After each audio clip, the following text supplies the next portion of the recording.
risks. And in the first round, the patience most certainly paid off.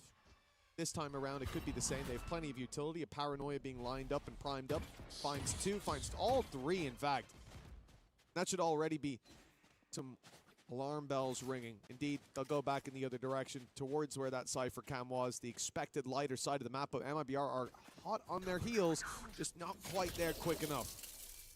I think the amount of space that Vangear had already taken, of course, only risking the Marshal, puts them in a spot where they can just run through all of the angles as they did in the last round. Well, that's a bit of a surprise. I didn't know the full force of his opposition were walking up behind, maybe expecting that Vice Wall to be out towards C long rather than holding on to B, so they caught a good timing. Of course, for buy, that Bucky can be risked, but anything else would be incredibly costly. 3 rifles in play that could be brought into the next round, and Tex has done incredibly well. 2 quick kills off the Classic. The remaining couple of players are not in a particularly good spot. They have to run in here because that spike has been tapped. Even still, though, they've turned it back into an advantageous position from Verno. Any additional kills would be great, but he comes up against the one healthy player. A rifle is still lost, but at least they get the round, which, considering what was invested, I shouldn't be saying that. No, yeah, we should not be looking for silver linings in a round like this. That was huge work by Tex.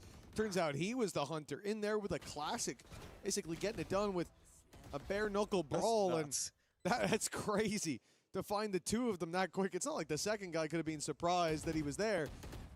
2-0 for AllGamers, but some bumps in the road early on. Still, they can course correct. They can ignore all those earlier issues if they find the W here. MIBR putting the credits on the line. And again, we'll see that A-main aggression a little lighter this time with 3. Nade going deep. Good nade. It's going to force them back, and Aspis a little closer than they might expect. He's got his refract. He can fall right back, so he goes in for the pick.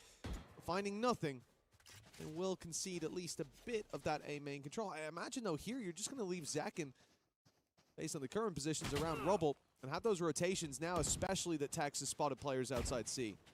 The early decision from the attack was just play more of a death ball, but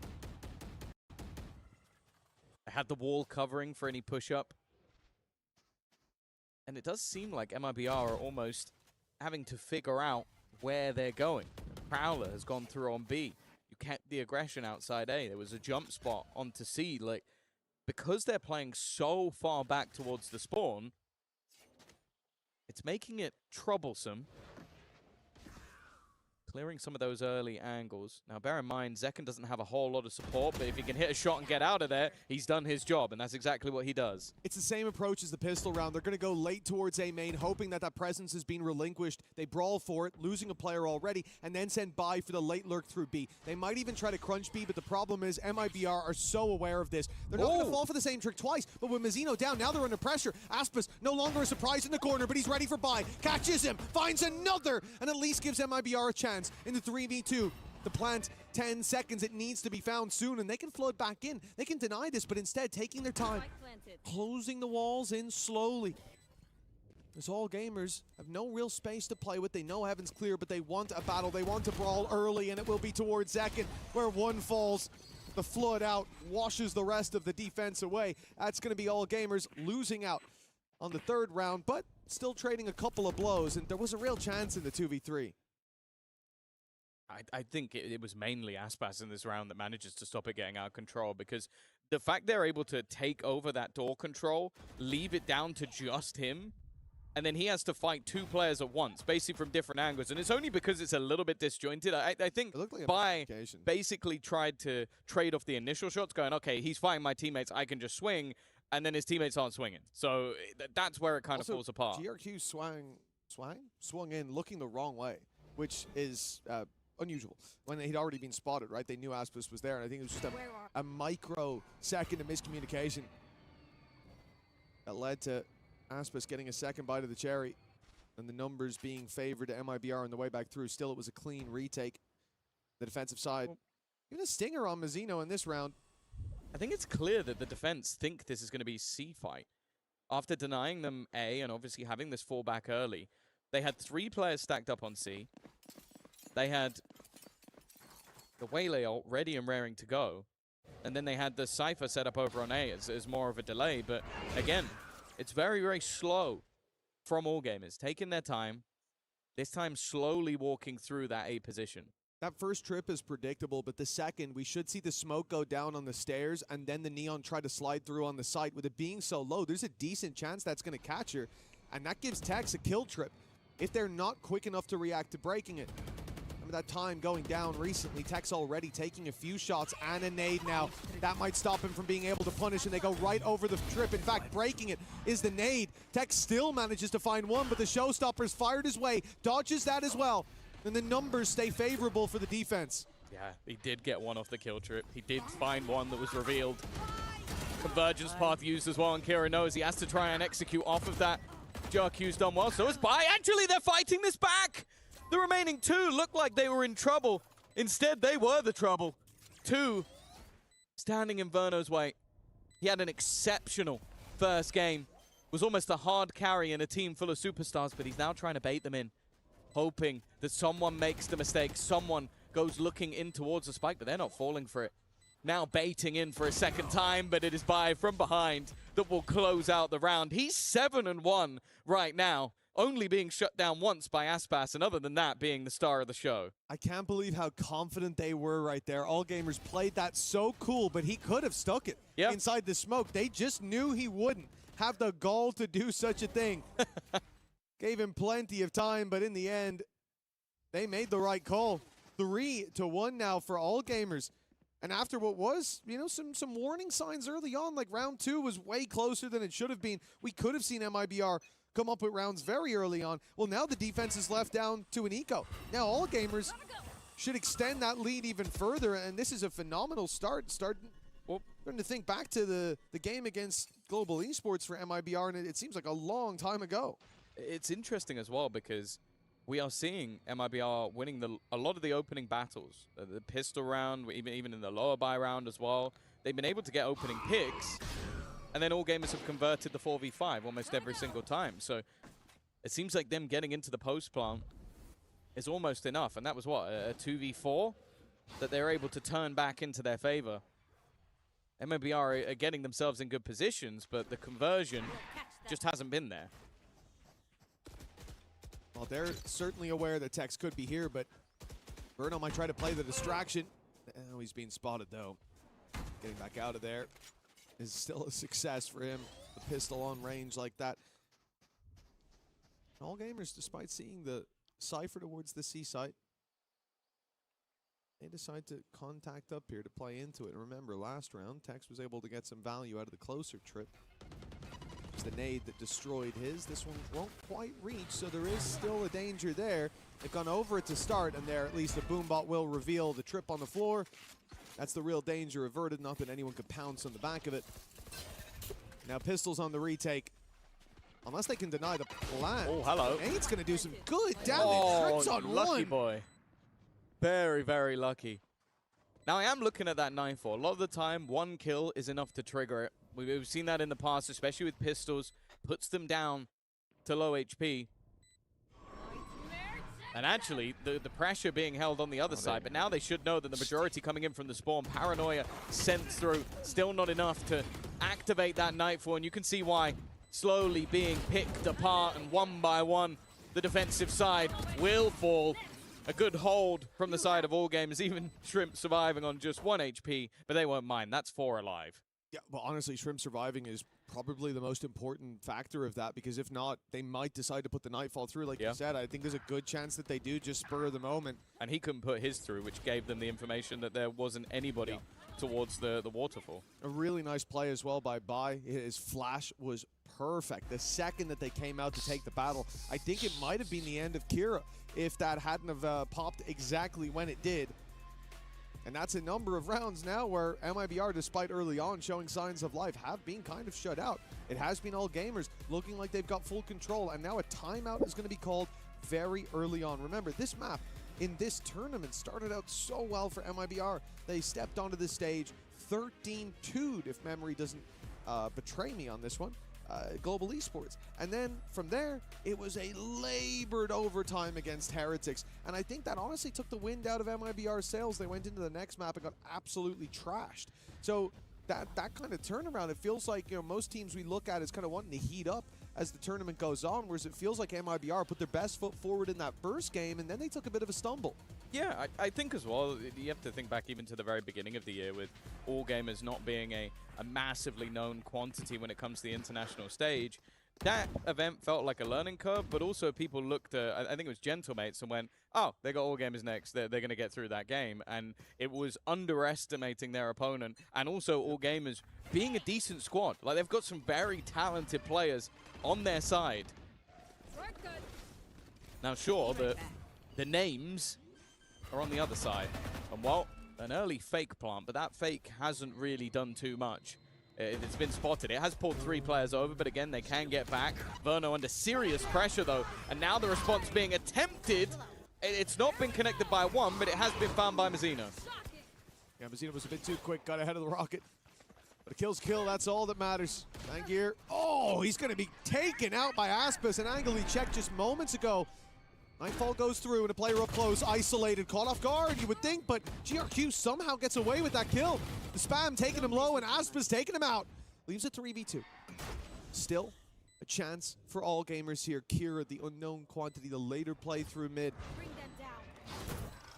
No nade left to play with. Oh, that's tough. Shrimps being caught by the seas. Out of the round, and damage done. Looks good for AllGamers. Aspis and Tex holding on for dear life by a thread, but they've made it through. It's the second round for MIBR. I feel like it's been the case in both rounds where Aspas has found the most impactful kills to sort of turn it into their favor, like having to deny what was an incredibly fast take. And sure, the spams helped pushing players into his position, but they still expended an awful lot into this round. And of course, for the attack side, having a few in a row, they should comfortably be able to buy back into this one. I think Kira's just having the thought of what to go for. But this now needs to be the springboard for the defense. A few players surviving, give them a bit of extra to buy back up with, but they would still be in trouble in the next round if they were to lose all their players.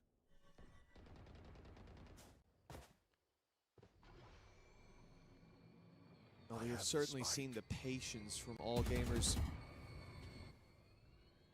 A lot of these attack rounds have started like this. Full default in play. By this time covering the Vice wall for that A aggression, making sure there's no early flank. That's a risky blast pack, but a lot of information garnered, but a player lost. Tex gets out. Aspis, of course, is no trouble. Being able to dash right back to the site, and for their trouble, AllGamers get an orb, but they're a man down, and Shrimp down as well. It's a player who's really helping to clear these angles and get you into sites. Gotta go a bit more blind now. Yeah, I feel like he still has been, though, the guy that's been picked off quite often earlier in the rounds. Like, they have been using the Prowlers, but he's currently 1-6 and having a bit of a rough time. In some of their earlier matches, he was incredible. He was by far their best player. But that does also mean, as said, from the 4v5s, AllGamers have done a good job at recovery. Into the site they go. Again, the trip is there, but it's been spotted. They haven't broken it, though. They didn't break it. The boom ball went through, but it goes straight back online. That gave Tex a freebie, and now Aspas is the defender of the site. A bit of a weird scenario, because that trip coming back online, sure, it was only the 1-for-1 trade, but it did make things a little bit easier for Tex. Yeah, listen. I think he's there. If Tex is gonna, I actually looked over where you pointed You as did. well. I was thinking. I was like, Tex is there. I think he's playing, bro. Did you sleep okay? That confused me. I did actually. I think I overslept last night, and now it's starting to catch up on me. You look straight into a wall like, Yeah. no, he's not. Where is he? No, oh, The wait, he's on blue the light? stage. Okay, well, that was a confusing moment for me. But as I'm sure that last round was for AllGamers, giving away the pick and giving Tex the opportunity, and it seems like MIBR capitalizing on every chance they're given. A 5 versus 3 right off rip. We said it's been these slower rounds from AllGamers, but this was an attempt to change pace, to challenge for that A main that MIBR have been throwing utility at early, at least trying to manage, that AllGamers have been leaving the Vice wall outside and conceding the space, fighting late for. This time they go aggressive, and it does not work out, at least to start. They've got themselves A main, whoop-de-dee, but I think the orb's about the biggest reward they've got. The 2-for-1, well, 2-for-1 orb trade. Not the greatest deal on Earth. I'm taking it. Again, they've ground to a halt. This double duelist 1-2 punch is one of the most terrifying on Earth, especially facing into a high-low. You'd bet your house on one of them to hit it. And that's exactly what they've done. For Shrimp, well, he's alive later into the round. Nice work from Hero. They've got to be careful. They've already lost 1-2 feet 4 in this game, and I think that's why we saw the pause. A 2v5, and they might have to use their second. One more for Kieran. It's a showstopper, but with Shrimp down now, and that paranoia perfectly placed. Yeah, his chances go to 0. Still gets out with the showstopper for the next round, but for MIBR, after what was, as we said, round 2, there were signs of life. They won round 3, but then started to get shut down, and it seemed like AllGamers were going to run away with this. Bai was having fantastic impact on the lurks in terms of denying the retakes as well. I don't even think we saw the Thorns delay as much as they could have, but it worked because when they pushed in, the flash was there to catch. Now things have stalled out massively. 3 rounds in a row, and a convincing start to that one. I think it's no surprise that they go for the timeout.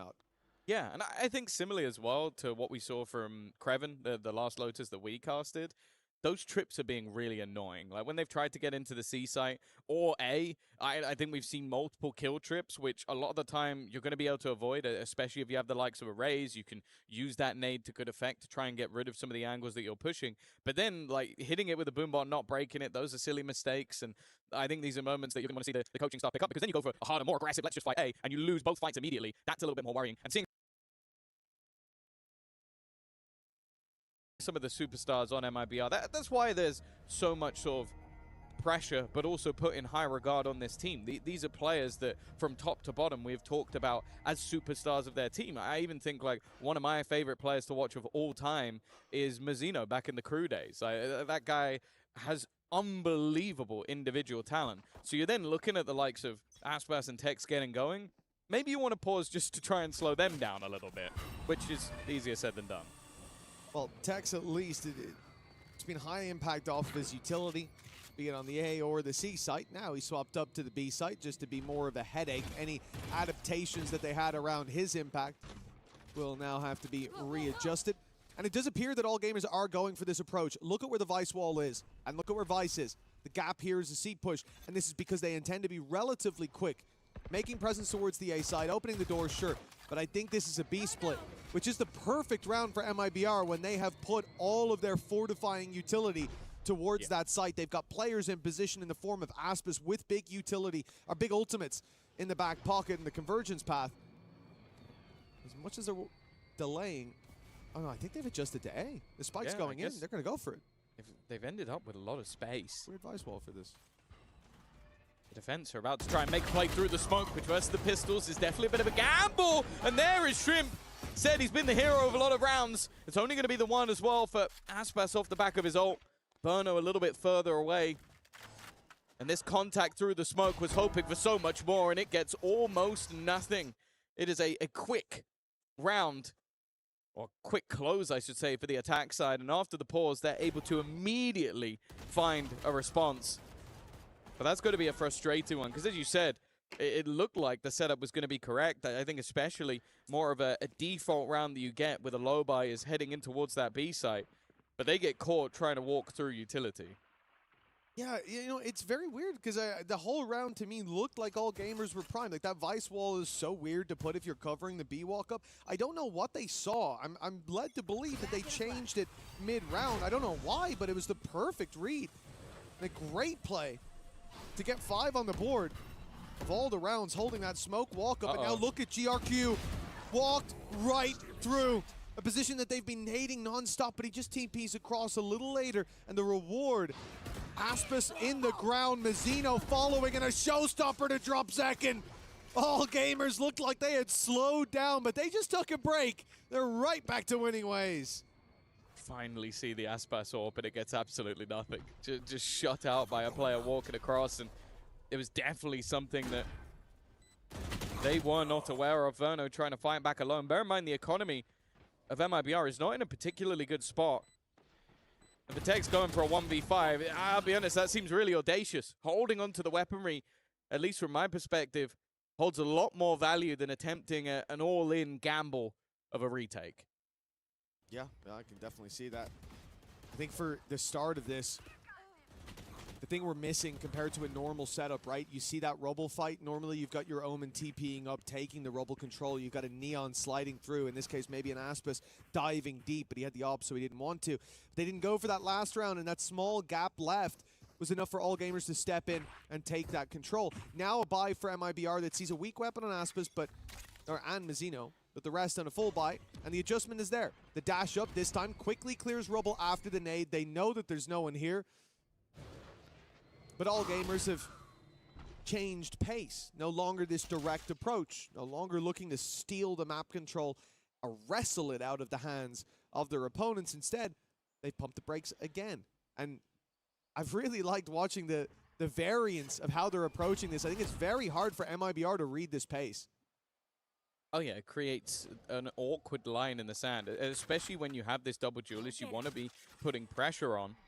So you're going to have early map control, but then they've been happy to sort of default back late into the round. At least in this one, all of Tex's utility is gone. 45 seconds left as they look to try and clear positioning once again. This time there is a player up close, but he's already been caught. Verno, we've seen him get cleared from this position, but they're looking to try and battle and brawl for this, really try and fight for this. And it even seems like they might have had the expectation that maybe they would just leave, but no. They're continuing this pressure and now going all the way back. They played the late lurk so perfectly that, okay, they're eventually going to take their space, maybe worried that there's a trip, as there has been almost every single time, but there's nothing Tex can really do about this. No, forced to give them the plant. As I said, this pace from AllGamers has been a nightmare in this round, even more so, but showstopper! Oh my back here! That is a lifeline for AllGamers. That could have been a double opener, but instead, the numbers, they say even for now. I know exactly. MIBR kept back, and with the op taking Mizzino out and Aspis, they have no choice but to concede. Surely, no, they press on, they press forward into Fangir. A 4K for the Neon as AllGamers push up to 7. A guaranteed lead at the half, and what a resurgence from this squad. I'll be honest with you, I thought he won them the round with the first op shot that he hit, and then he hits 3 more after that. That is a beautiful round from Fangir, because Zekum was, I want to say, 0.2 of a second from eliminating 2 players on his team. I think he clicked the second he died. Like, that was ridiculous. It was such a fast reaction shot, and then everything else from there on was just perfect from Fangir. It's an operator that I don't believe he would have even bought. It was one that he picked up off the corpse of Aspas and then used it to their own demise. What was a level scoreline, came a pause for AllGamers, and now they find themselves with a pretty hefty advantage. For the last one, might put them out of sight. Mizzino claimed the orb outside A. Nightfall now for MIBR. If AllGamers go for the B push, and listen, any other team, look at what the Vice Wall is. Look at where all 5 players were just moments ago. Any other team, I'd already be saying, and here they go, they're ready to break into the B site. But I've learned my lesson. I've learned my lesson from these guys. They play a very weird game. I don't think I've seen a round like that. They give up all control, go late back towards it, look to fight. Nade's perfect, by the way. It's caught Mizzino. It's left him down to 46 HP. It's got the Nightfall out of them as well. Hey, this is such an annoying game to play against, because for MIBR, of course, you want to go pushing up. Of course, you want to take space. You want to find information. And as you do, you lose Mizzino now. Your low HP player, you flood back out through these doors with no idea that a flank is on its way. The ult now popped, and look who's right behind you. Fangir! Beautiful from AllGamers. They are playing a cerebral game, and MIBR, they're not even coming close to getting a read. It's just perfect. We said it. They had one bad round in terms of timing where Bai ends up getting caught. And since then, since the pause, every single double back or wrap around has been utterly perfect. A player that goes from being the hard entry, goes into a lurk, goes back to hard entry, back into lurk again. Like, you've got to be sat there on the other side of MIBR trying to call this, going, okay, they're pressuring A, let's take B. There was a guy B, let's go back, let's hold there. And you're just having to wrap around consistently. And then when you're finally in the fight, you go, okay, they are A, and then someone swings you from behind and kills 2 of your players. I genuinely think of all the games that we've cast, of all the games we've watched so far, this map in particular, because we've cast even AllGamers before, and I wouldn't say this was anywhere near the level that they're putting up. This is some of the best calling on the attack. And I know that because I'm just trying to imagine playing against it. I'm trying to put myself in the shoes of the MIBR players and pretend that I could actually hit shots as well. And it's so annoying because they give you so many false signals. You're pushing early, you're seeing the space is clear. They fight back for that space late. So late that it seems that that's clearly where the hit's coming in. And then there's a double flank from the other side. Sometimes they wrap all the way back to the other side of the map. Really impressive stuff from them. And again, this started out, I felt like MIBR were the ones to take command of this series, but it has been anything but. No, it's been very impressive. And it also forced MIBR into basically doing very similar things. Like, I think one of the main problems I had was you look towards rubble. This spot, thank you, that was perfect. Unintentional, but perfect. The amount of players that I saw play on that rubble wall, either get by a nade or hit by a seize, they were saving a piece of utility every single round to kill that player. And I don't think once I saw them get out alive. Well, this is the thing. They were doing that before they were even competing for that spot. And that's why you can then have Omen TP across, because they throw their first utility, and then they don't fill that space in because they know that you're going to fight for it or at least throw utility there. So they play a little further back, and now your Omen's able to slip the net and get behind Aspas and take down the first Aspas op we saw bought. Like, I'm so 4 people with it. Yeah, literally. The next one used that same weapon. I'm so impressed by what I've seen here, even just from round like 4 onwards, where I thought MIBR were getting back into things. Round 2 was close, round 3 was good, and then for AllGamers, they just ran away with things. Back to the pistol now. MIBR get to play out this attack side, and I'm curious to see how AllGamers approach the defense. You can see Vice set up. The wall is covering the A push. There's a flash that won't last very long on B after that initial burst. Got the sight. Put themselves in a post plant with little to no resistance. The attack side, though, are not just sitting back. Aspas is pushed up, and he knows his opponent's on the other side. Both players, in fact, have the information. The attackers fall back and almost force their opponents away from that position. Although saying that, buying now goes into a later flank. Paranoia is perfect, but they're going to stand close, and that means that kills all too easy. Kira in position to try and trade some of this back, but the shots aren't firing. Eventually does get one, but the trades are just too thick and too fast. Leaves only one standing, and by the last man in will fall as well. A lifeline for MIBR, a pistol. Yeah, lose this pistol, and I think AllGamers are running away with it, but claiming this should at least give them that little injection of rounds, close in the gap, provide that opportunity to fight right back. But to be honest, what I'm most afraid of isn't even necessarily the score line right now. It's that Fangir seems to have hit a gear that we didn't see him on throughout the last few games. And GRQ, 13-6, he has been a consistent factor for this squad. Considering that he's shown up, Fangir's been there, and Bai's been having a lot of space on those lurks. I think here, early flanks could play a role. Nah, that's not going to work. That's a nice try. A little smoke in mound. I love the attempt on the classic Bai, but MIBR, they've got that cam to clear. I do think it's good, though, that now MIBR get the opportunity to set the pace. Like, I think Verno's been having a rough time trying to deal with everything that's been thrown at him from the AllGamers side. But now you get to define where those battles are. Even if you end up walking into a stacked site, at least you have the execution utility. Not bad from Bai already, though, of course, for MIBR. This is a slightly lighter purchase, just a couple of rifles alongside pistols and a Marshall. They can, of course, buy into the next round, but it's mainly those couple of guns you don't want to lose, and so far, it's looking so good. They'll keep everything onto the board, get themselves up to 6, And then maybe even have an upgraded rifle or two to go back into this one with.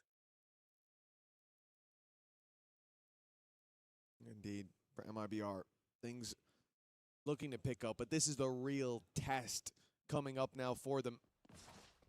AllGamers in with a full buy. Fangir playing the Outlaw.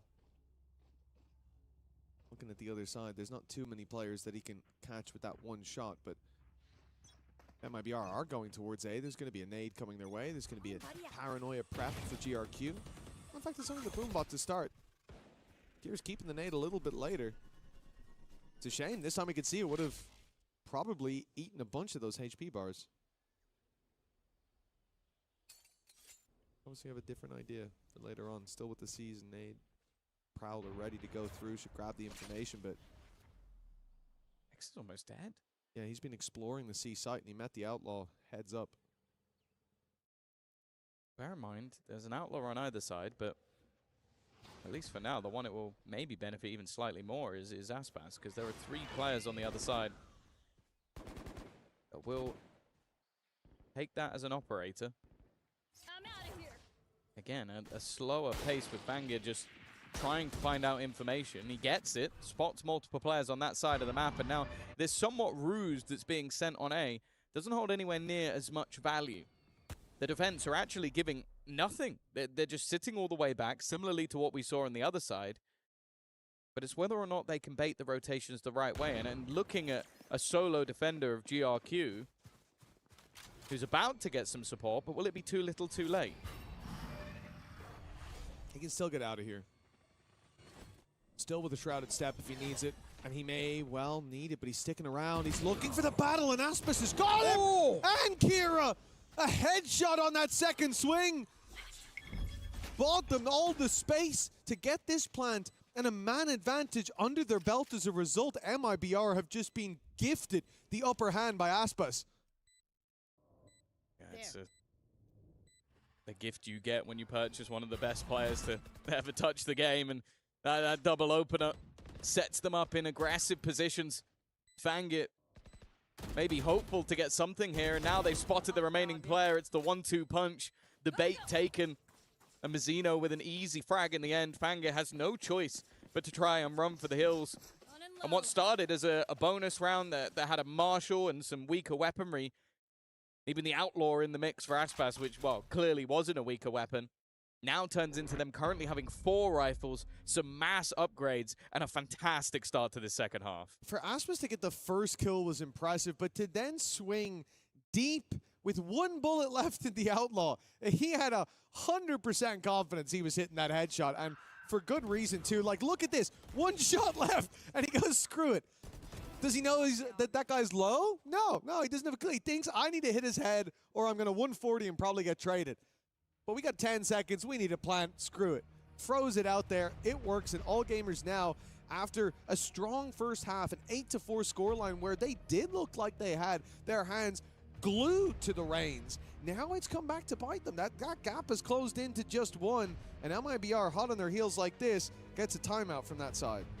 Yeah, the last pause they had was what took them from a 4-4 scoreline all the way to winning the half. Yep. This will be their second pause taken. And for Ed 101, this is an opportunity to potentially do the same again, like try and get them back. Because this is definitely not the end of the world so far, but I think you definitely see Aspas able to basically fight 2 players at once and come out on top, and you do start to worry a little bit that this map could slip away from them. And of course, for MIBR, this is important because they are going into what is their own map choice split coming up next, which I think is still a fairly comfortable pick for them. I was maybe surprised that we didn't see AllGamers go a slightly different way. But you're not going to want to go in with a deficit, and they are still currently around behind, although the signs of this attack side have been fairly promising.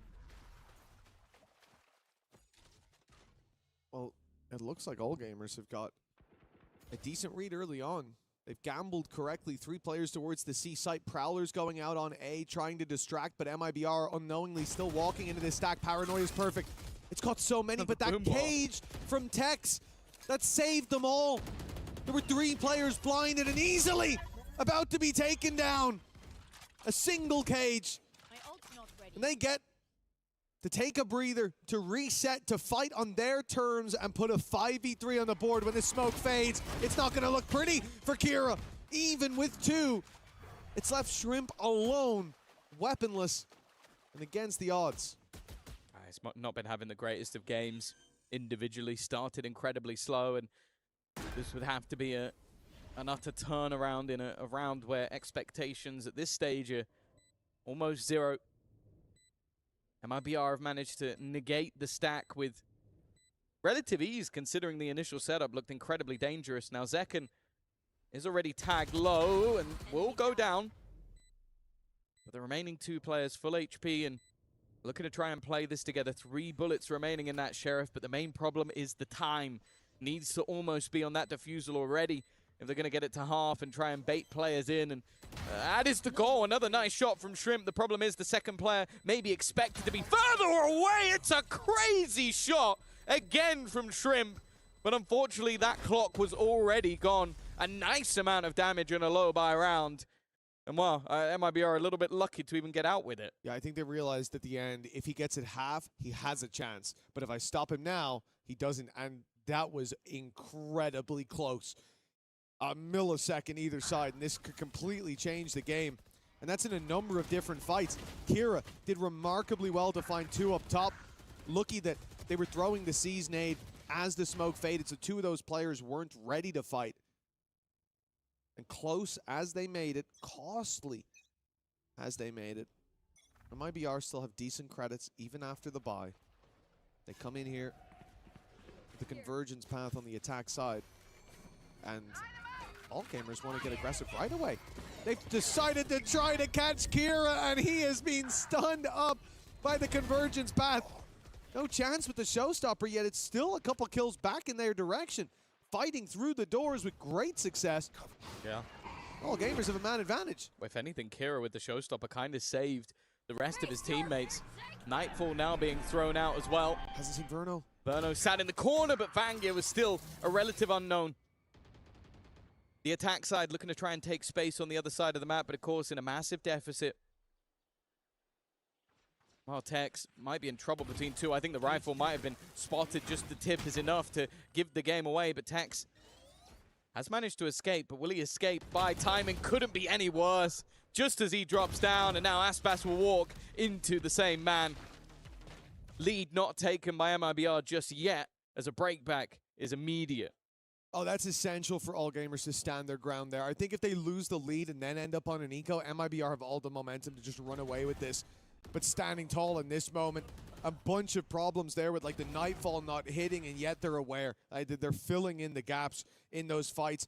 The showstopper being caught by the convergence path, but actually saving, yeah. Yeah, it ended up working out favorably for them, and for MIBR trading out that ultimate. And they come into this one away from a showstopper. And I think Zekken finding that orb would be a death sentence. They look to defend it though on AllGamers. They lose Shrimp right off rip. Okay. And there's the orb for Zekken. He gets it on a blind spam. The nade almost lands perfectly, but Pangear dodges it. Now has backup as well. The problem is they're going to know exactly where these players are. And oh, yeah, that was an immediate cancel from Aspas. You could see he was about to dive in and then goes, oh, there's 2 there. No, I'm not doing that anymore. Well, we can just play with the rotation. Zekken has just turned on this round, though. A shot through the smoke, a shot in a pixel gap through the door. Now the remaining 2. Again, there's been a lot of rounds where I feel like MIBR have had ridiculous advantages. But this one, I like how they played it. They have just paused. They've stood still. They know there's trips on the other side of the map as well. One holding B, one holding A, so they cannot be flanked without that information. And because they just stood completely still, the AllGamers players went, okay, I'm going to get aggressive on B, try and find info. You go aggressive on A, let's try and get something. And, well, they might get 1 kill at least onto Aspas. But other than that, it should be much, much tougher. Although I am looking at the attack side splitting up and looking for clues. I'm going to be honest, I don't like the current positioning of the MIBR players. They're giving chances. But in the end, it doesn't matter.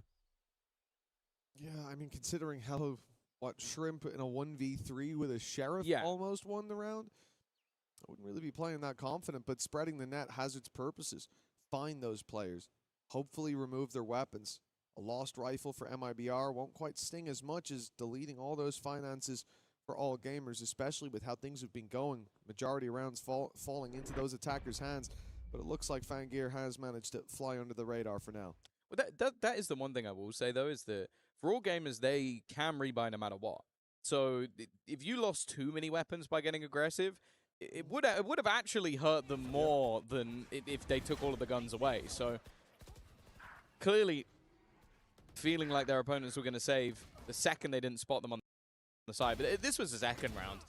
Again, we know the peak potential of what this man can do. In fact, there's a man sat just over there who definitely knows the peak potential of what Second can do.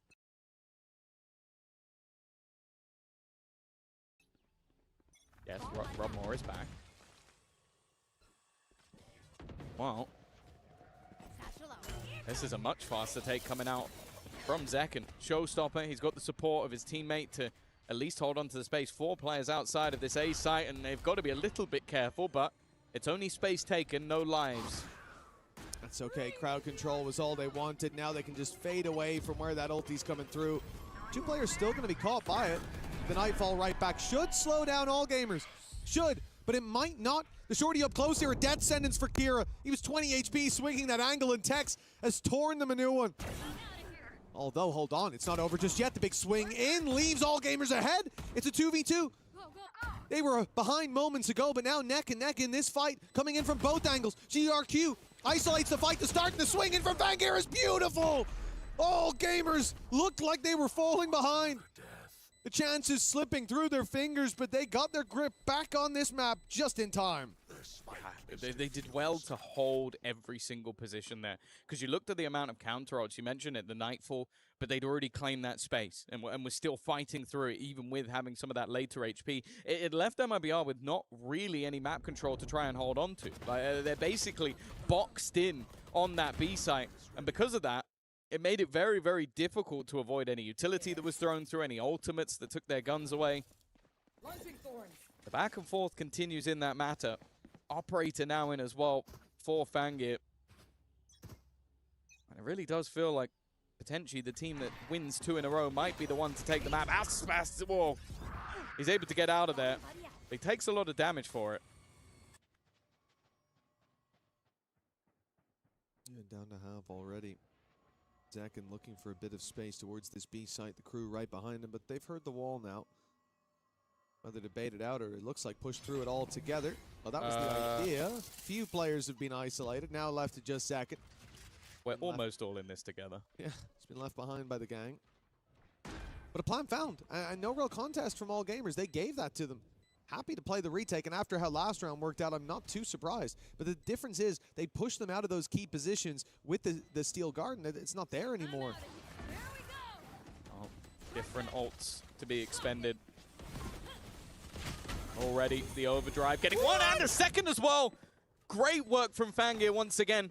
Up top is Aspas, needs to land some shots. Has Verno alongside him, and again, the trading is enough for AllGamers. This B-site retake, sure, maybe they do need an ult or two, but this time it was the overdrive that did the work.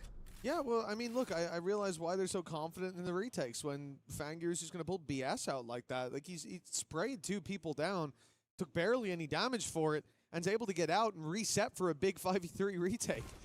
This is insane. He's down to 41 HP, and none of the spams catch him. Verno really stepped up to the plate in this round, but it's them to get knocked out of the park. And for AllGamers, this is all they need. 11-9, 2 rounds in a row, and an eco coming out of MIBR. Very low buy at best. We should be seeing overtime locked in, and the timeout from MIBR coming in here, they're going to discuss that. Is it even worth fighting for victory in regulation and potentially throwing the map away? That's the tough spot. They mentioned it earlier when they started this comeback. They were 8-4 down on their own map choice. Brought it back to level a couple of times, but AllGamers are the ones that seem to have the extra little bit of depth. I think them running as a unit has really been working out. Like we saw in the first half with them playing with the almost ruse of their push and pull of the map, and then on the defense, their retakes have looked fantastic, even if it was a 1v3 in some occasions. A last pause of regulation for either side. I'll say that as well. It mentioned whether or not the impact from the coaching staff would be there. I think especially for AllGamers, both times that they've taken a pause, they've gone on streaks of rounds. Be it coincidence or not, I think the coaching staff deserves some credit. Oh, without a doubt. And I think that there has been a tangible step up from this squad, heating up as the tournament goes on. Aspis, though, comes in to shut one down. Kira, oh, 34 HP. He's lucky to still be alive after a few shots landed. For MIBR, they know there's potentially a weapon to be retrieved in there. I think they still want to hit this C site, but AllGamers have battened down the hatches now. I didn't even expect to see Convergence Path put through, but they're committing it. Even on this lighter buy, they saved their credits to fight for the next round, yet somehow they're winning every battle here. A missed shot from Vangeer. Do you save here? I think for so, AllGamers? yeah. It's not worth even giving them the extra weapons. You don't want to give an AWP over. You don't want to give another rifle. They'll be able to get some upgrades here and there, but that round, again, was all Aspas. The fact that he's able to dive in, get an opener, get his ult, pop the ult, hit, I think, everyone that was on that site. It looked like they lined up. And then that SMG is nowhere near as weak anymore, because you have to hit an instant shot, and I just have to spray wildly while moving all over the shop. So, great round from him. And that has been the case in a lot of this map so far. Like, I think if you look at openers, maybe I'm wrong, but I feel like Aspas is going to have a vast majority of them with what he's been able to do with pistols, what he's been able to do with rifles, and it's been fight backs into the round from AllGamers. Well, this time, they're unable to fight back. A singular ultimate has been able to turn the tide and give them a 10th. I think it's crazy that MIBR came in. Like I said, they saved their credits. They had money for the next round if they lose this one. This was a buy what you can and let's win the next. And yet that kill gets the ult out of them, and that's what immediately turns the tide in their favor. 10 to 11. It's been Vangeer finding a lot of success in the late rounds, but early we need some heroes for AllGamers. As MIBR once again look towards this C site. GRQ looks to concede that space. He's just immediately playing on the backside. He's already in spawn. After what happened last round, no one wants to be standing on site when Aspas comes barreling in. Because of that, it should be a relatively easy plant. Yeah, but the one thing that we've been talking about with AllGamers is their retakes have been incredible. I like in this scenario, though, that Hex is going to be that dagger in the darkness, the late lurk, but they are currently still watching for it. Even though the plant is coming through on the other side of the map, they're being patient. A nice shot as well off the back of the nade. Forced an awkward position, and there's that patience from Vangeer. As said, one of the major dangers, the differences to the B-side takes, was having Tex in the background. Second, though, again, any shot he fires through those doors seems to be deadly, and Kira is low. Well, they had the plant, but MIBR tried to spread their roots. AllGamers come in. They've trimmed the shrubbery, and a great paranoia into the back. It hasn't got the player up top, though. Verno still able to provide that cover. Now the jump in, caught by Verno as well, and MIBR! They fight their way back into this round, back into this map, 11 to 11. That was a good read from the defense initially. Like, those opening picks that they found, like the nade comboed to get rid of Mazzino. Then you have the catch on the lurker as well, but it's those three players just hunkered down at the back.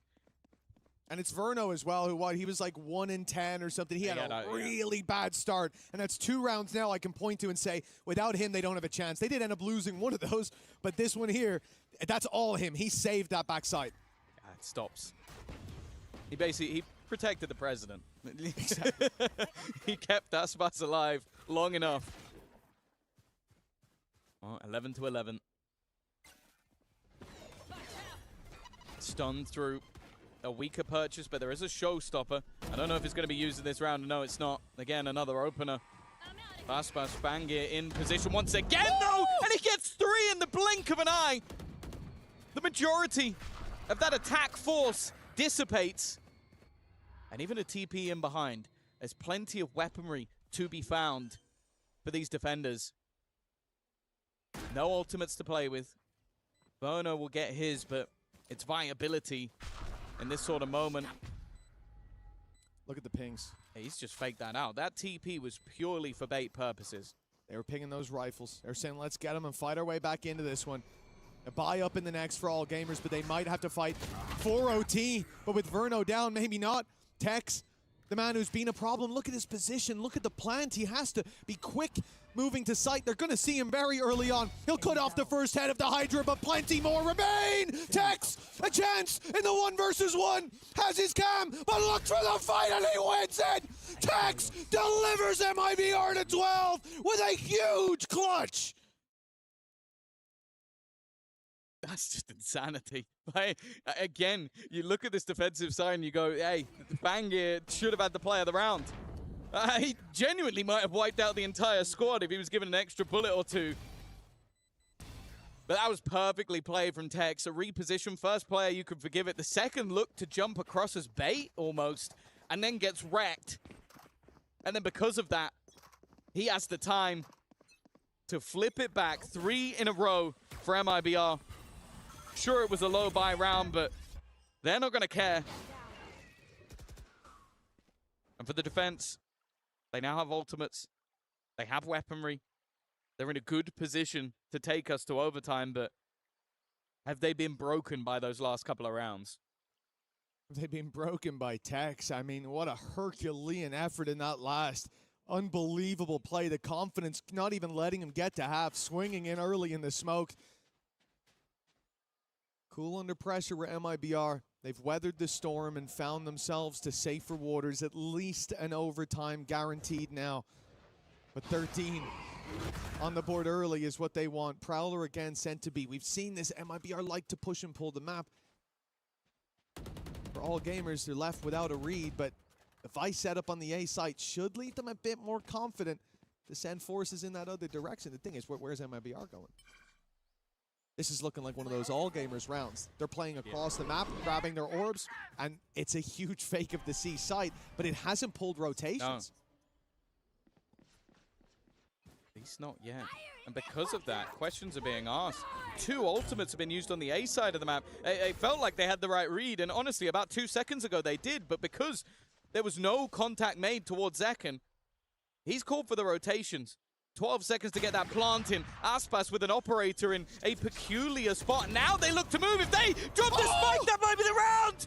I don't know if they've got time to plant it. I don't think they do. All Shrimp has to do is survive, and they've taken it off that alone. 4 attackers will live to tell the tale of a singular kill. Right in the nick of time. That's crazy. They picked the spike up with 3.5 seconds left. Just shy of what they needed. That is a huge play. And AllGamers, they deserve an overtime with how they've played. And their attack side is really what looked the scariest. Oh my God. But Fangir, every step of the way, has been the shining light, the spark of hope for AllGamers. Now they look to fan the flames in overtime. They're going to see his face in their nightmares tonight. Like, that is genuinely... He couldn't have timed it any better. Like, literally, it's not possible. Gets it on the 6-second mark. Stays alive long enough. And that should have been the end of the game. Instead, OT. I'm out of here. Bangir's got to be feeling confident at this stage. It feels like every decision he makes turns to gold. And the attack side now looking to put the pressure back onto Tex.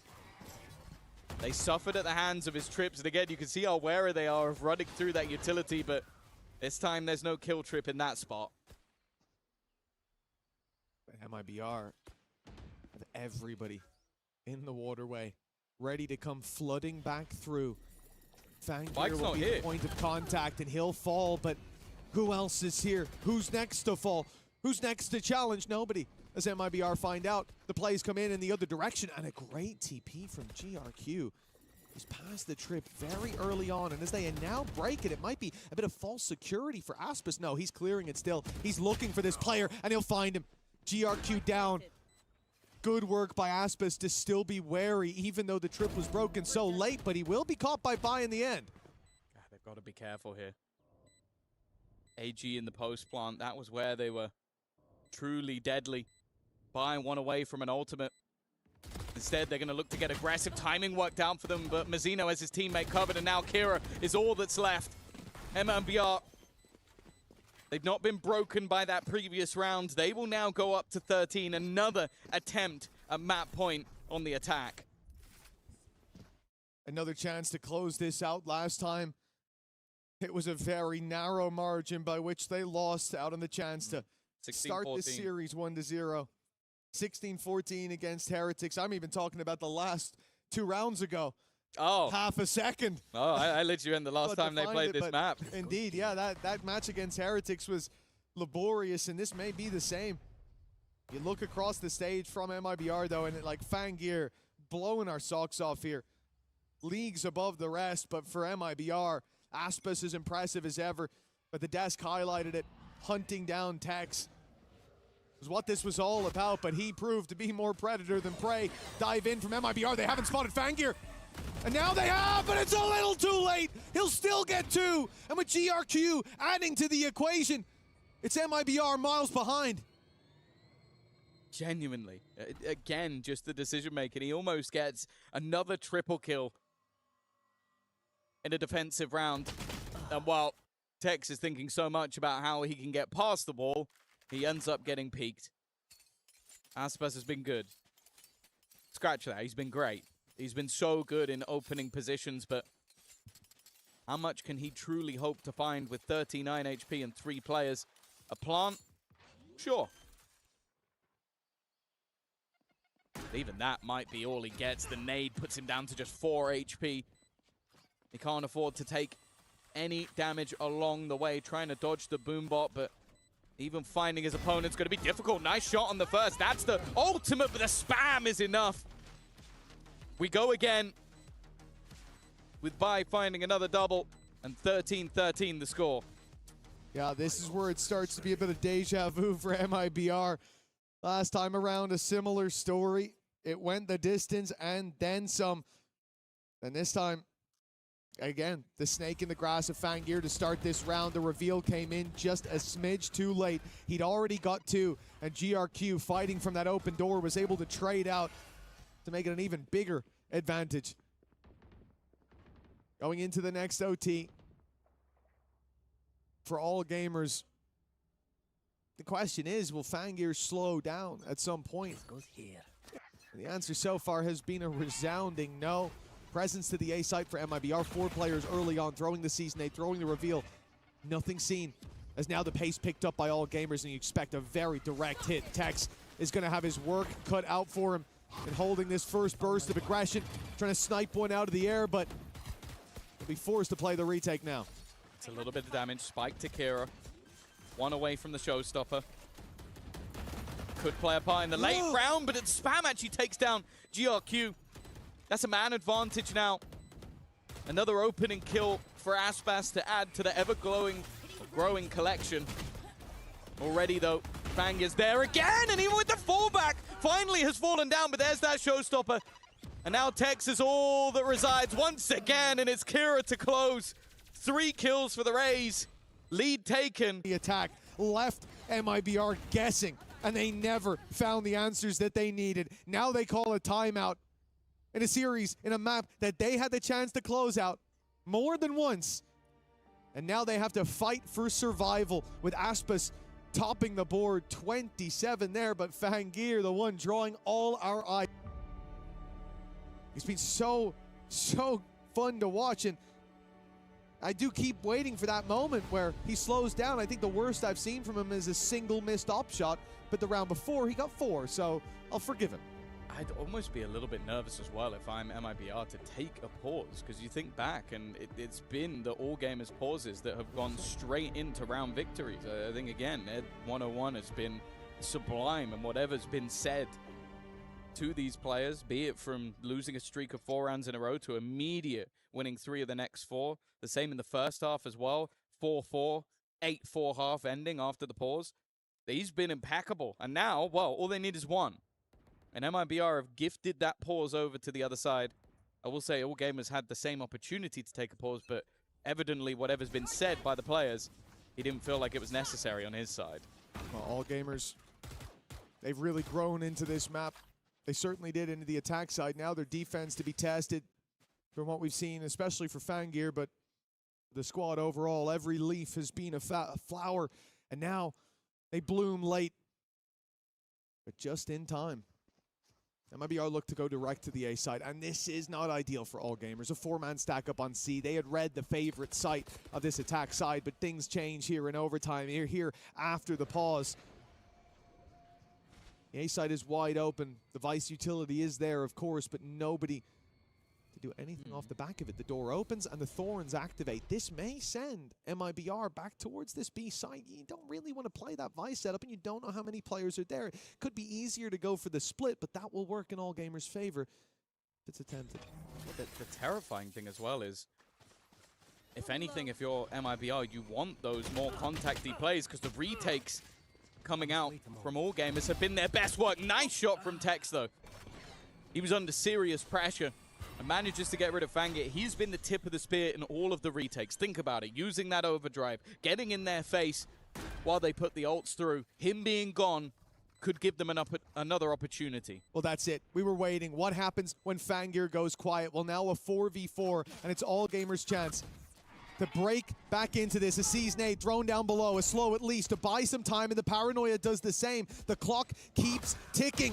And now Kira finds the first shrimp with another. Okay, the number's thin, and MIBR are left with just second, standing against the rising tide of AllGamers. The tap on the spike, the swing needed. Now it's already half. He'll get the first, but he won't get anything else. AllGamers wash MIBR away, 15-13, taking the lead and taking the dub moments later.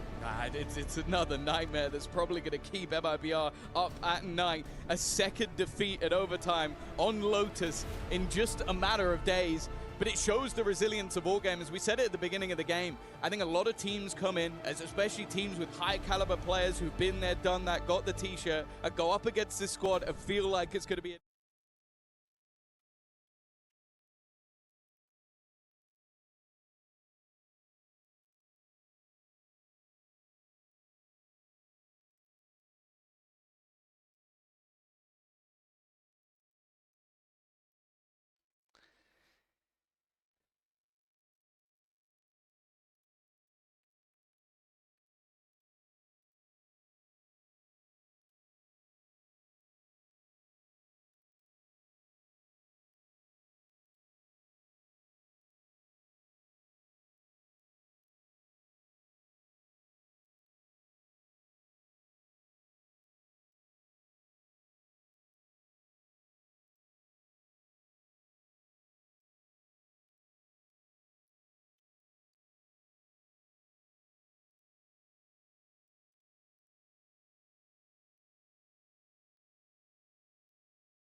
after the last, after the rest of the group stage, everyone's talking about GRQ. Everyone's like, oh, GRQ might be the guy for this AllGamers team. He comes in and goes, no, it's all about me, guys. Take a look at my neon. Look what I can do. Look how I can make this operator work. MIBR had no answers, and they have, when we talk about the all-star operator players, they have the guy. They have Aspas. It is him. It do be him.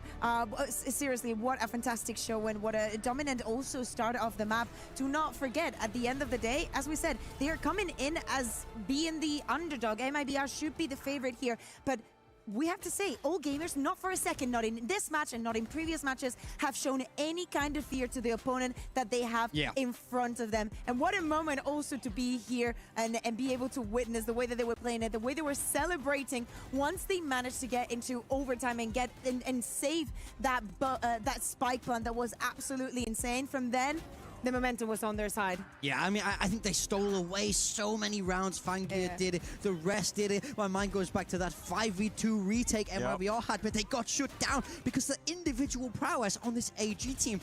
I think MIBR couldn't hang with them in the server there, which feels insane to say when we look at the names on this MIBR squad. Now, don't get me wrong, Aspas really pulled his weight. So did Tech, someone who's had a little bit of a slower tournament, but he did a great job on that Cypher. But ultimately, it's not enough here on Lotus, and this is MIBR's map pick. Yeah, and I know Verno is IGLing this squad, but he was at 1-9 in the first half. Tough. It's very difficult to get yourself across the line. He finishes 10-19, so carried a little bit more, at least going 1-1 in the second half, but it was such a slow start from him. Seriously, the resilience that AllGamers is showing, if you add it on top of getting in the head of your opponents, like for example, Verno must have not been having a very good time at the beginning of that map. If you add on so many of the circumstances that they were able to turn around, where they were one man down, did not matter. The refrags came in very fast. Something also that Tom was highlighting, how Fangir was so proactive even when it was time to flood, when it was time to retake. Again, so on top of their game. Yeah, I mean, I'm just so impressed. I think especially the macro in that first half for AllGamers. I think when people talk about the CN region, people often don't mention macro, right? It's sort of not what they're known for, and if anything, they're put down about it internationally. But I didn't get that impression at all. And even when we watched AllGamers against Heretics, I feel like game planning is very, very strong. I'm very enormously impressed with this roster. Man, what's happening with Lotus? It's always OT. If you want to be here forever, pick Lotus, because there has not been like maybe one team, wasn't it? Well, BBL, no? Bar.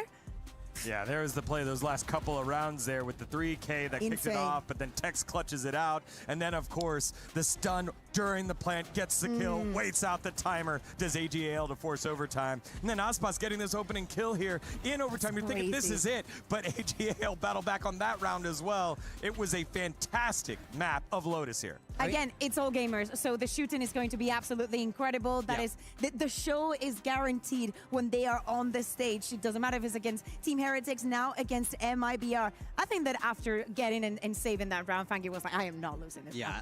I can tell you that. These are the type of games that make me love Valorant. When you have those moments where someone is able to step up, be that hero, I love watching it unfold on the stage. MIBR have to find a way to bounce back here, or they will be eliminated from EWC. And as always, like I like to do on my desk, I do the callbacks. And you said earlier, we talked about GRQ, we talked about Shrimp, we gave shoutouts to Kira, but you're like, Fangir's the guy that normally is here for this roster and hasn't had that opportunity yet, but he does so here today. He showed just how capable he can be. That's what we saw from them at the start of the year. That's what we were all expecting to see in Santiago, but they couldn't make it work over there. The one win, but ultimately not enough for them. But right now, if he can continue this form that we're seeing from him right here, I think his name will become bigger and bigger. One map away from playoffs now. He might have a shot to do this on the biggest stage. KC Academy, what can I say? It's all the talent comes from EMEA. we just nurture all of them. It's good to see though the Fangir, because as you're saying, the beginning of the year, it was his realm. Yes. He played so incredibly well, and he was the difference maker in this team. Everybody tries to speak English for him. He's learning a little bit, here and there, but he's definitely worth the effort. Well, MIBR are now down to their last loss before leaving EWC 2026, but their guns can change their fate. Will they be able to do so? We'll find out after the break. You're watching EWC 2026 Valorant.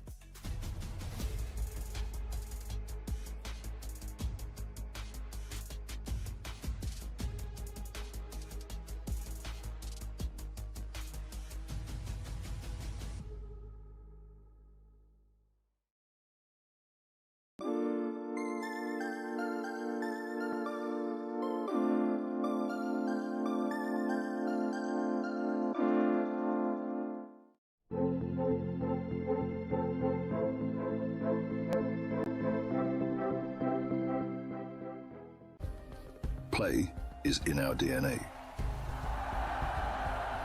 Whenever we let it out, it becomes our superpower. Now imagine an entire city being built to supercharge it. Kadir City, powered by Play.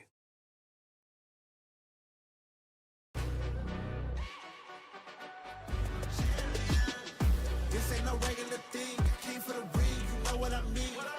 You see my name in the lights, better get right, I'm champion.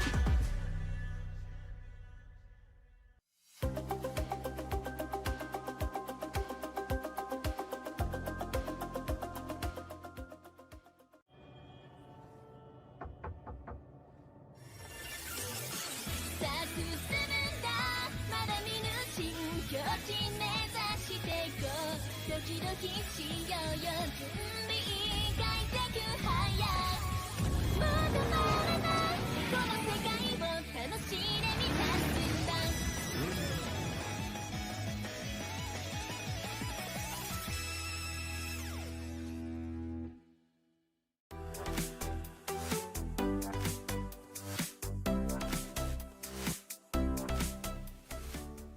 The human body was built to move. Not trapped at a desk in one singular posture for 12 hours a day. It's time your chair evolved. This is Secret Lab Titan Evo. Ergonomically engineered for you, gamers, hybrid workers, artists, backing your every move.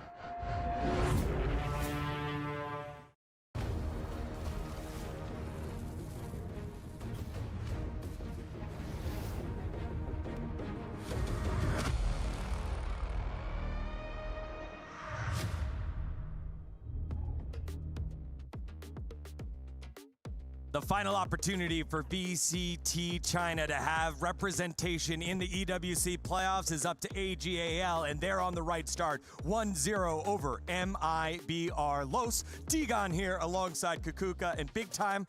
That was a lot of acronyms that I just did, Big Time. However, there is no question about what I mean, which is MIBR.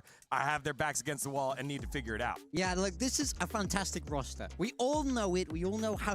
Everybody knows these names if you know Valorant. And this is a squad that should be amazing. This is a squad that should be winning. It's a squad that should be lifting trophies, but they're not managing to do it. It looked like maybe EWC could be different after that opening game, smashing through Global Esports, but then they dropped to the lower bracket. Now it's ultimately backs against the wall for this superstar, high-powered squad, perhaps going out to all gamers of all teams, which is not something you would ever expect on paper. Stop disrespecting all gamers. They're all of the gamers. They're here to win, okay?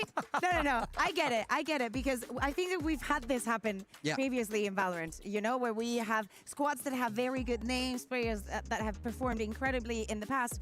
And I think that there is a very big difference between not winning trophies, not this, that, to getting grouped. Yeah, That is a big difference. And you can say whatever you want, you can speak about form, you can speak about whatever. The years have been fairly similar. If you were in top 4 in the last global event, what were you doing?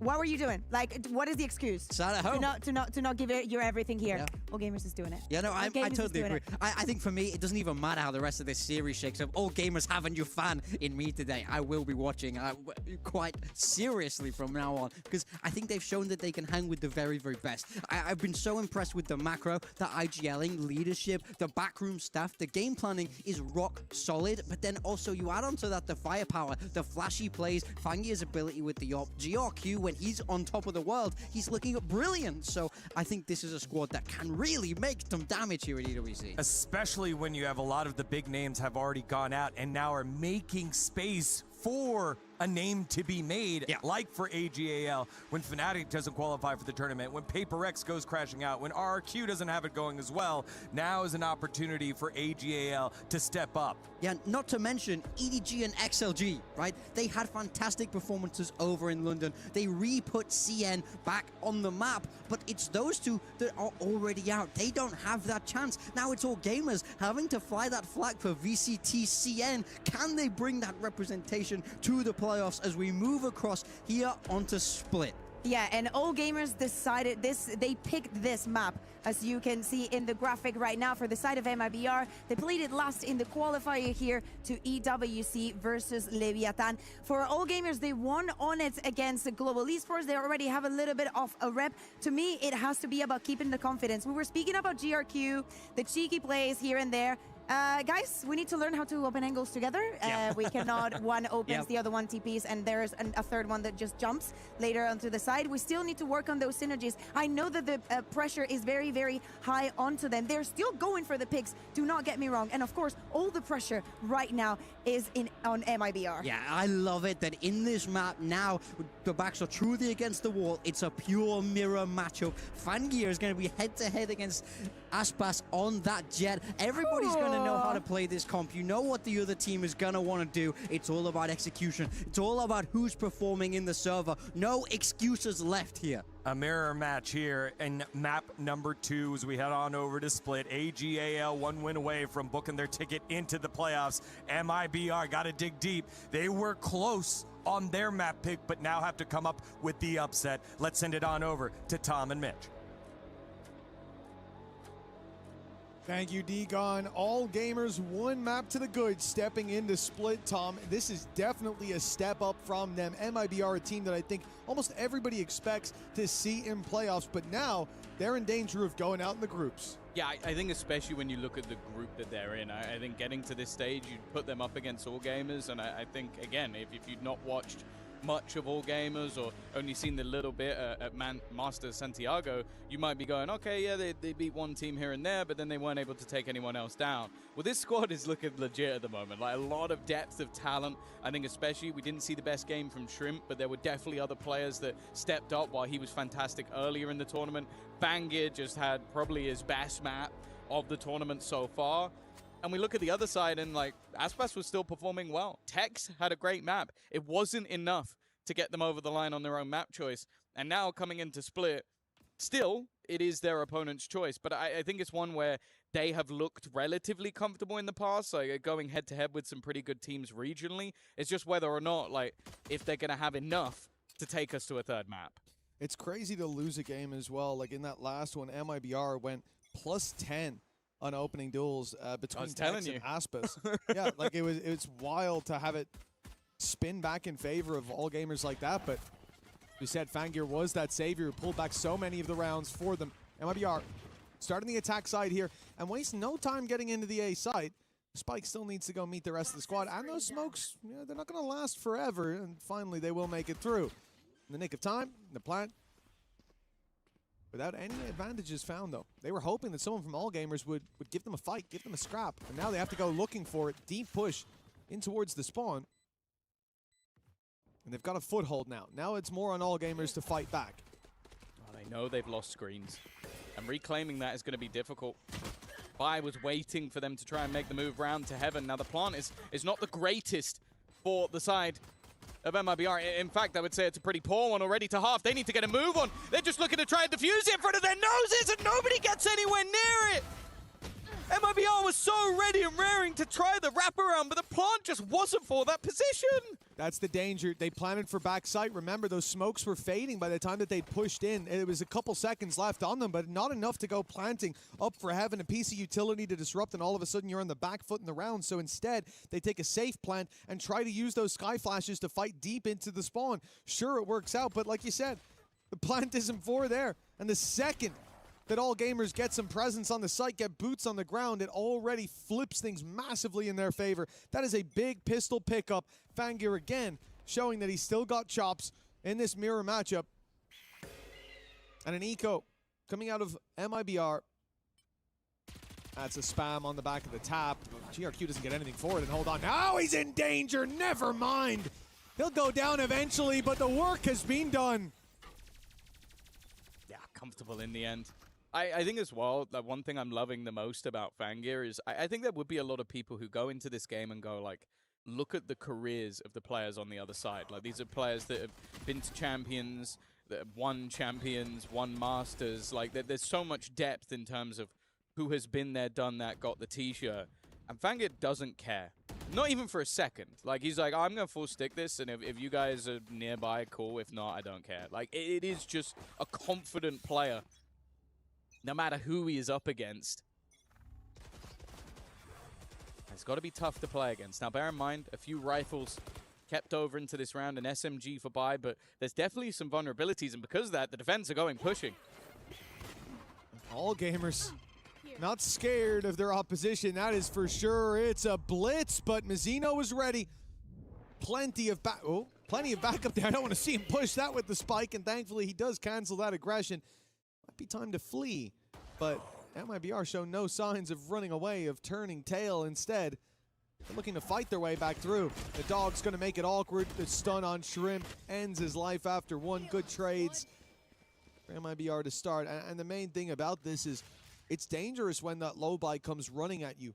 it's dangerous when some of your players can potentially be isolated, but MIBR stayed calm and just clumped together to deal with it, obviously with the exception of Tex, who was the flank control. I liked as well that Verno was just happy to go, I'm going to paranoia my own teammate because he's close enough that it doesn't matter and I don't want to die. So clearly happy to hold their ground, and hey, I don't mind it from AllGamers. Like, you got a weaker buy, you got SMGs. I don't even think they had one like full price rifle. So just go for something risky. You catch them, you have a far higher chance to win the round. Also, I think it's good limit testing as well. Like, you do something like that and you just see, what did the opponents do? Like, how do did they hear react? 4 of us rushing and they instantly run to the A site? Then we know that a little bit of early aggression could potentially push them into our heavier setup if we want.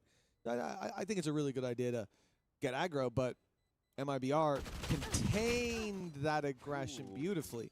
That's a rifle now, and he's just going to pop the snake bite and run for the hills. Yeah, really not bad in terms of a low buy. You get out with an extra gun. You drop 2 of their guns. For MIBR, they'll probably be quite happy with that as well. 3 players alive versus the low buys. They've definitely had some troubles here and there with losing players to pistols. So I don't think either side are going to be too disappointed with that one. But there you go. There's the paranoia. Just go there. Like, Voda's like, screw it. If they're going to run at us, they're at least going to be blind while they do it. But this is where the game really should get going. Rifles across the board. Even a outlaw for Fangir being put into play. Does seem like there's heavy shields across the board though, so it's not going to be an insta-kill. In fact, he's not going to land the shot at all. Fangir's movement to get out was nice, but Verno is hot on their heels. And MIBR, they have made this one look incredibly easy. Running it down on that A site and taking every fight with great success. And another sign that's important, Verno online early on. Like we said, he had a really tough start. The desk talked about it as well, but, well, he certainly didn't let that knock his confidence. You could see him straight up into heaven for that brawl. And GRQ finds Aspis at least. It's some sort of reinvestment needed for MIBR, but they're happy to throw themselves at this just to remove the weapons, at least to start. Aspis was. Seems like a bit more patience on the rest of the squad, and I like that. They've already got 2 players that are fully invested into this round, so if we do lose a few more players, it could definitely get costly and sort of ruin that leg up that you've given yourself. Give AllGamers a chance to steam back into the lead. So 2-2 we go. And the question is, for the defensive side, like, saving 2 weapons here, it puts them in a spot where they could force buy around it, especially with the validity of, like, a judge on this map, for example, playing up in heaven. But I think, playing around those rifles and saving up for the next is probably the other thing as well, I want to bring it up with you mentioning Verno. I think that ultimately, on the attack side of the last map, he was okay. It was the defensive side where they were being pushed and pulled across. So the fact that they've got that attack side start might actually help him out individually, because he can now just go like, okay, I know what I'm doing. I'm TPing up. I'm making these aggressive plays. I'm taking space alongside Aspas and being a thorn in their side rather than trying to figure out what the opponents are doing. And while you mentioned it, it is more of that half buy. 3 rifles in play. One of the pistols already dropped to the deck, and the B side completely under the control of the attack. Fangir's trying his best to get a pot shot or 2 off, and indeed a walk up from buy is quite aggressive.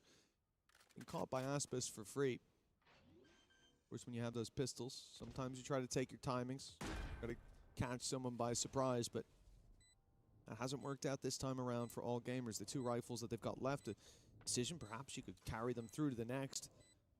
And they're at least doing that with one of them. Kira's on the A site, and I don't imagine he's going for the latest flank of all time.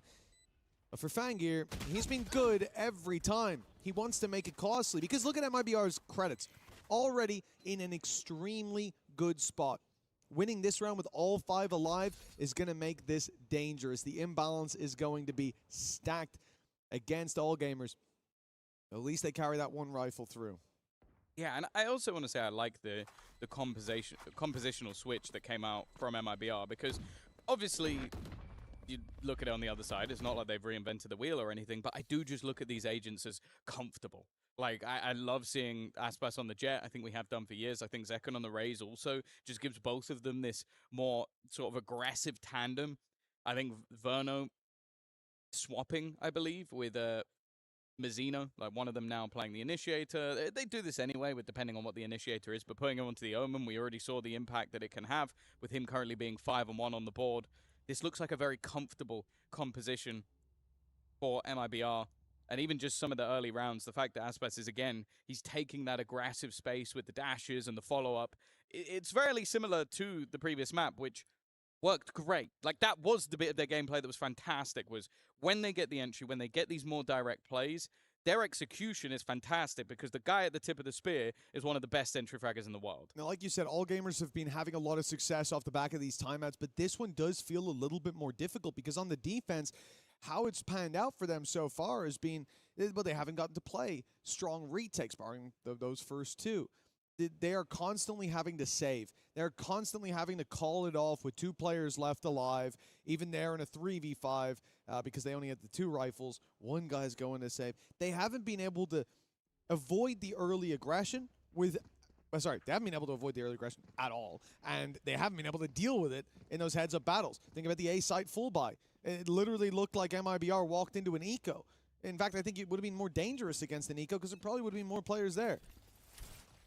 So for AllGamers, it isn't just about finding the solution. It's about avoiding that early burst, not losing 2 players in the initial aggression from MIBR, and all the while MIBR now come in and pump the brakes themselves. I imagine they're expecting to see some pointed aggression from the defense now. Okay, we can't sit back and wait. We have to instead fight for mid, or we got to push A main, or we need the info early. But that hasn't been the approach. It seems like they're just taking much more passive positions overall. It might be a change-up because of the operator.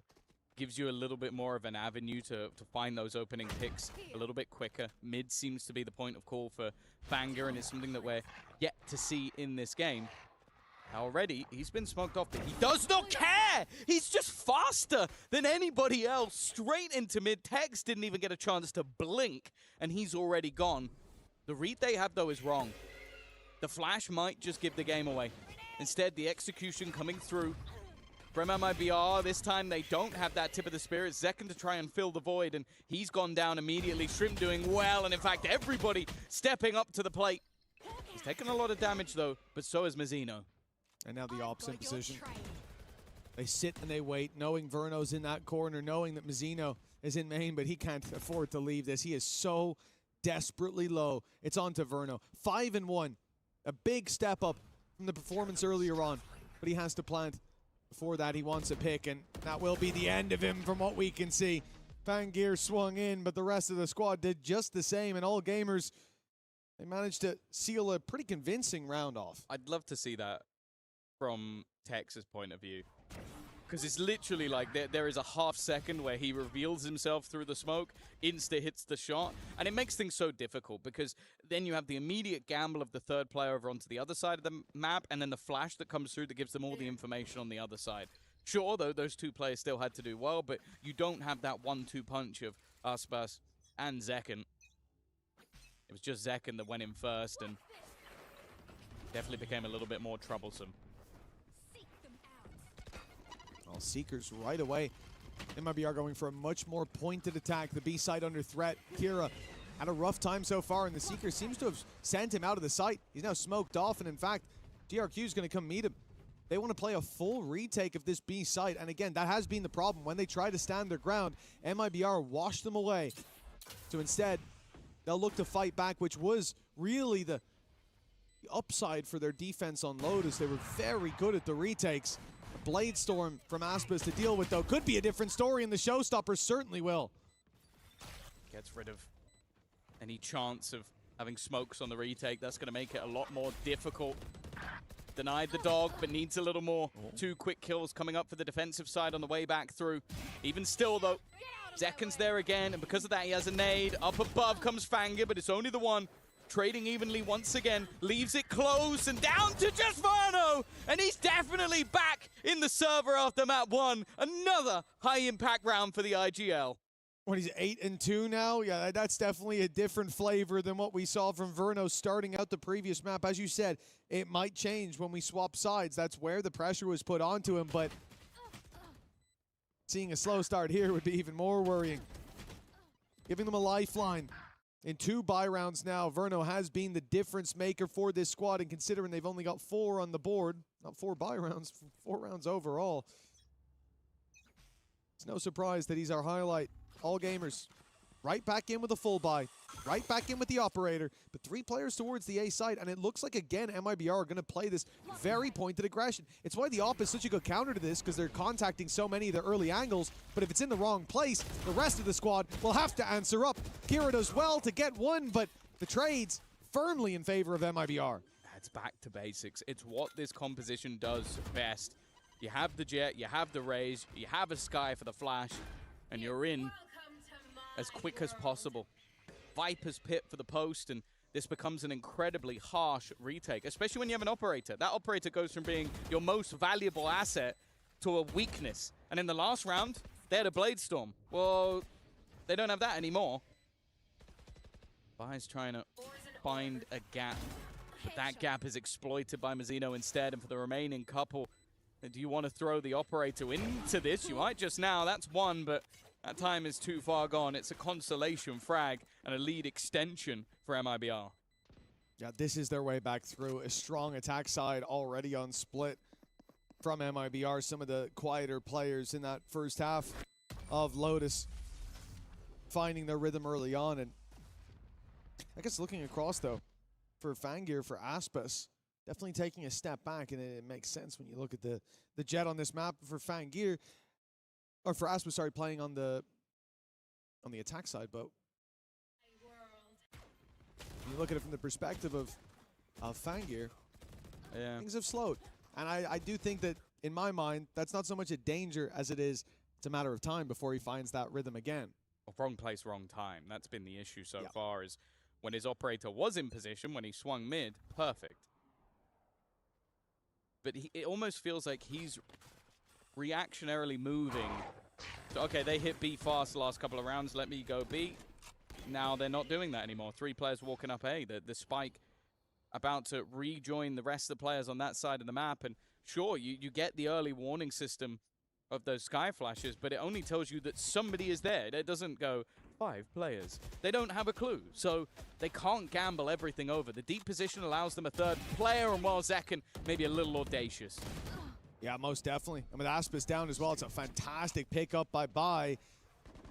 MIBR falling like flies, one at a time they face, and one at a time they fall.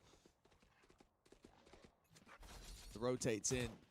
Texas up against numbers on this cross, won't even get close. A double jump peek onto Mazzino. Well, certainly got the shot out of him. To be fair, he could run to the B site for the plant, but he'll have to get through a few players if that's to even be a possibility. I do agree, for Fangir, it feels so unlucky. You look at the last round, he's on the A side, he's ready to pick them, and I do like the approach. What's working for MIBR? They play contact up to the choke points, then they burst out of the choke points and overwhelm you. How do you counter that?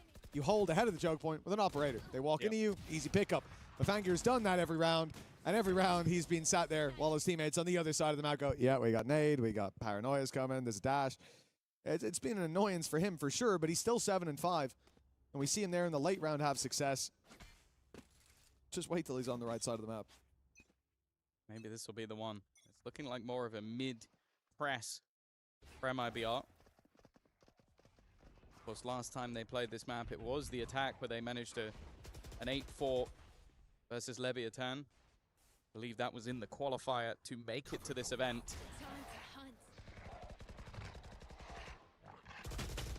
Where they sent the previous Masters winners packing already.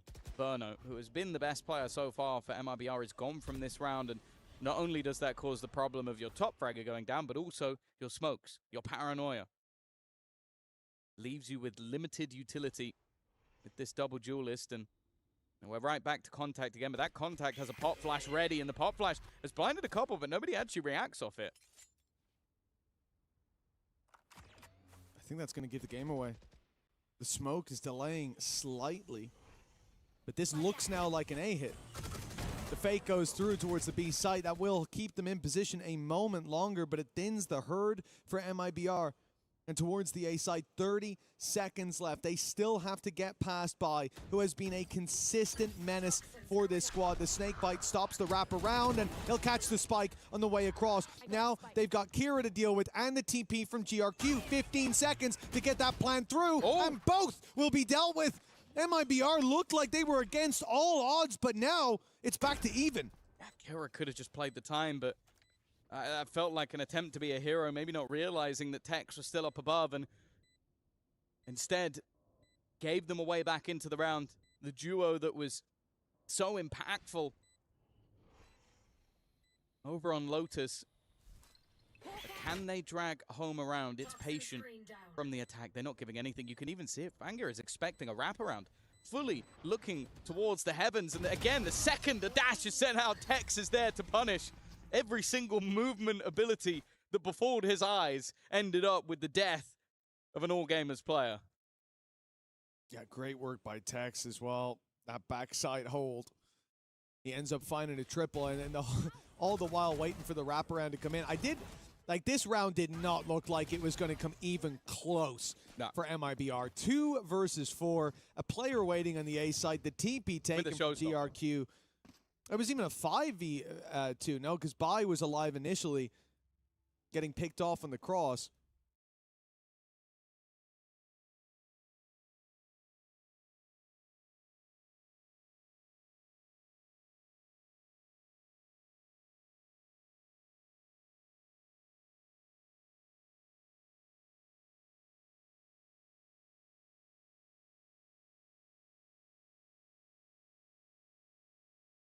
Badly enough that you're going to try and offset your opponent, but if you just sit in the back with the showstopper, there really is nothing they can do, and all you have to do is get one. They also don't know that he's there at that point, right? They knew about the TP from GRQ, or at least they could assume it.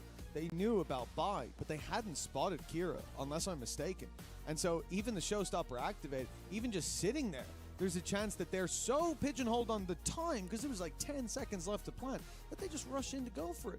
And you get the pickup, you get the round. It's a little over-eager, a little jumpy to try and close the round out. The thing is, I don't hate the showstopper with, like, what was it, like 15 to 18 seconds left. It's more so just wait. Yeah, if you just stand there, they then have to run at you. And I think that's actually what Tex did fantastically, was just, okay, just wait, and a player flies into his crosshair. It's like, okay, it's not a bad one. But it's a good recovery. And finally, one of those cut rounds actually going the way of MIBR. I think back to the first map, and a lot of the time it was them with the advantages. You mentioned it with the opening duels. They were getting a lot of them. And then AllGamers were able to fight back. Half equal at a minimum, and considering they lost pistol in second round for MIBR, this is already a pretty decent half on the attack. But they're going to want a little bit more. And right back to regular programming, it's looking like a fast A hit. Smoke and orb up top. Okay, in the right place. Taking down Tex somehow. A spam straight through, and it's going to be a 5 versus 4 in the post plant. AllGamers, as we've said, very confident when it comes to those retakes that they can get on the site. There's a Viper's Pit, and if not, it's there for the next. Good work by Shrimp. He's been so consistent in this half, and he's kept the advantage in their court. That little sneaky spot by Aspis will be checked. Jumping across. Kira drew the eye so GRQ could find the headshot and leave Zekin all alone. Was against 4. The first is his, but time ticking. He can try to use that to his advantage, but finding these picks should be nearly impossible. Boxed in! Nice work! And the nade thrown out. Goodbye time! He's evaded the shots to start with, but the op will find him in the end. As tight as it will be, there is enough time on that clock for AllGamers to push up to 5. It's a nice attempt in a scenario that definitely felt impossible. And I think you might have been sat there at home going, yeah, these guys are talking an awful lot about if Fangir was in the right place at the right time. And I don't know what they're on about. Well, this is the example. Like, 3 kills, an opening kill, 1 on the way back in, and then 1 to close the round. Like, this guy, when he is in position, has been a real problem for MIBR. But it is just the all-in gamble every single time of if he's in the right place at the right time. A chance for a 6-6. Maybe not the greatest defensive half from AllGamers, but if they go in level, they won't mind. That's an immediate showstopper, and it's close. Bai is down to 40 HP, but will live to tell the tale. Is he going to get back into the vibes? But I don't think he can. No, he's going to let it fade. With Aspis holding up close, it would have been a risky fight. The Judge invading with the decay, but Aspis on the other side. Not a gamble they wanted to take. Forced back by the grenade as well, but Kira does really well! It's a triple for Kira! He'll fall in the end. Tex and Verno still have some life left to give. But an AWP waiting for an overextension. In fact, he drops it at just the wrong moment, picks up the Judge, and it's a little bit of an oopsie. Now look who's posted on the angle, or who was. It's Tex right down below. He's managed to slip the net. I've got your trail. The Seekers will find him, though. Ooh, that makes it a little bit more awkward. 35 seconds. They've still got time to play with. MIBR are hoping that somebody makes a mistake. That might have been it. A quick double for this attack side. And Shrimp still expecting further aggression. And, well, to be honest, he might be right. They're still not planting just yet. Are they about to try and hightail it to the other side? It'll be very late. No, they want to make sure that the spawn is clear. Another smoke. Another attempt to get that plant in. This one will be stuck, and in the meantime, Shrimp is going to try with the spam and has managed to catch it. That was the planter. This time, Tex now has to stick it all the way through. His opponent gets a chance to reaggress. The orb utilized on the other side, and a sneaky move from Tex to escape and close the round. Again, another nice attempt for Shrimp, but it will be MIBR to go in with a lead at the half. Yeah, I think Tex finishes that one with double digits in terms of kills, and I think every single one was high impact. Verno in the same boat as well. They both stepped up to the plate in a big way during this first half, and MIBR now with a lead at the halftime. That's got to be a big upside for them to bring us to a map 3. It feels like the wind's in their sails, but I won't be finding myself counting AllGamers out. Remember how this started. They were not able to deal with the pressure. Well, that's not going to be the case for them anymore. No, they get to dictate that pace. And considering it's still a close half after them being deactivated in those kind of round 3 to 5, still anyone's game. Yeah, it's worth saying that both teams on the previous map were able to win it out over on their attack side. And then their defense felt like much more of a grind. I think both teams able to, well, in the case of AllGamers, play with the rotations, and on the other side, the more direct entry style was working wonderfully for them. Even still, though, I think MIBR not winning the pistol and coming out with 7 rounds. Sure, there were, I think, multiple either 2v3 or 2v4s that they had to clutch out, but it's definitely looking like a better scenario for them rather than, I would say, in the last map where they needed that 4-0 start to have the closer attack side. Feels like the competition a bit tighter. That was a great round as well. We just saw in the replay from Zach in the 2.5 seconds, considering he was a 1v4. The nade almost taking out a player. And even there for Shrimp. What a try. The spam, the reposition, the flash down to try to cancel the plant, force the fight. It was a very nice try, but Tex in those clutch moments finds himself in the post plant backside. Something activates in, and we saw it on both sides of the map. And now we come in to half number 2. AllGamers still, and the thing for them, they're down by 2, but they know this is a chance to close the series, to take it 2-0, to send MIBR home and lock in playoffs. And a pistol round could put them right back to neck and neck, considering how the attack went last map. Yeah, as we said, MIBR not out of the woods yet. This pistol could make it a bit more comfortable for the defense. Yeah, they are the only representative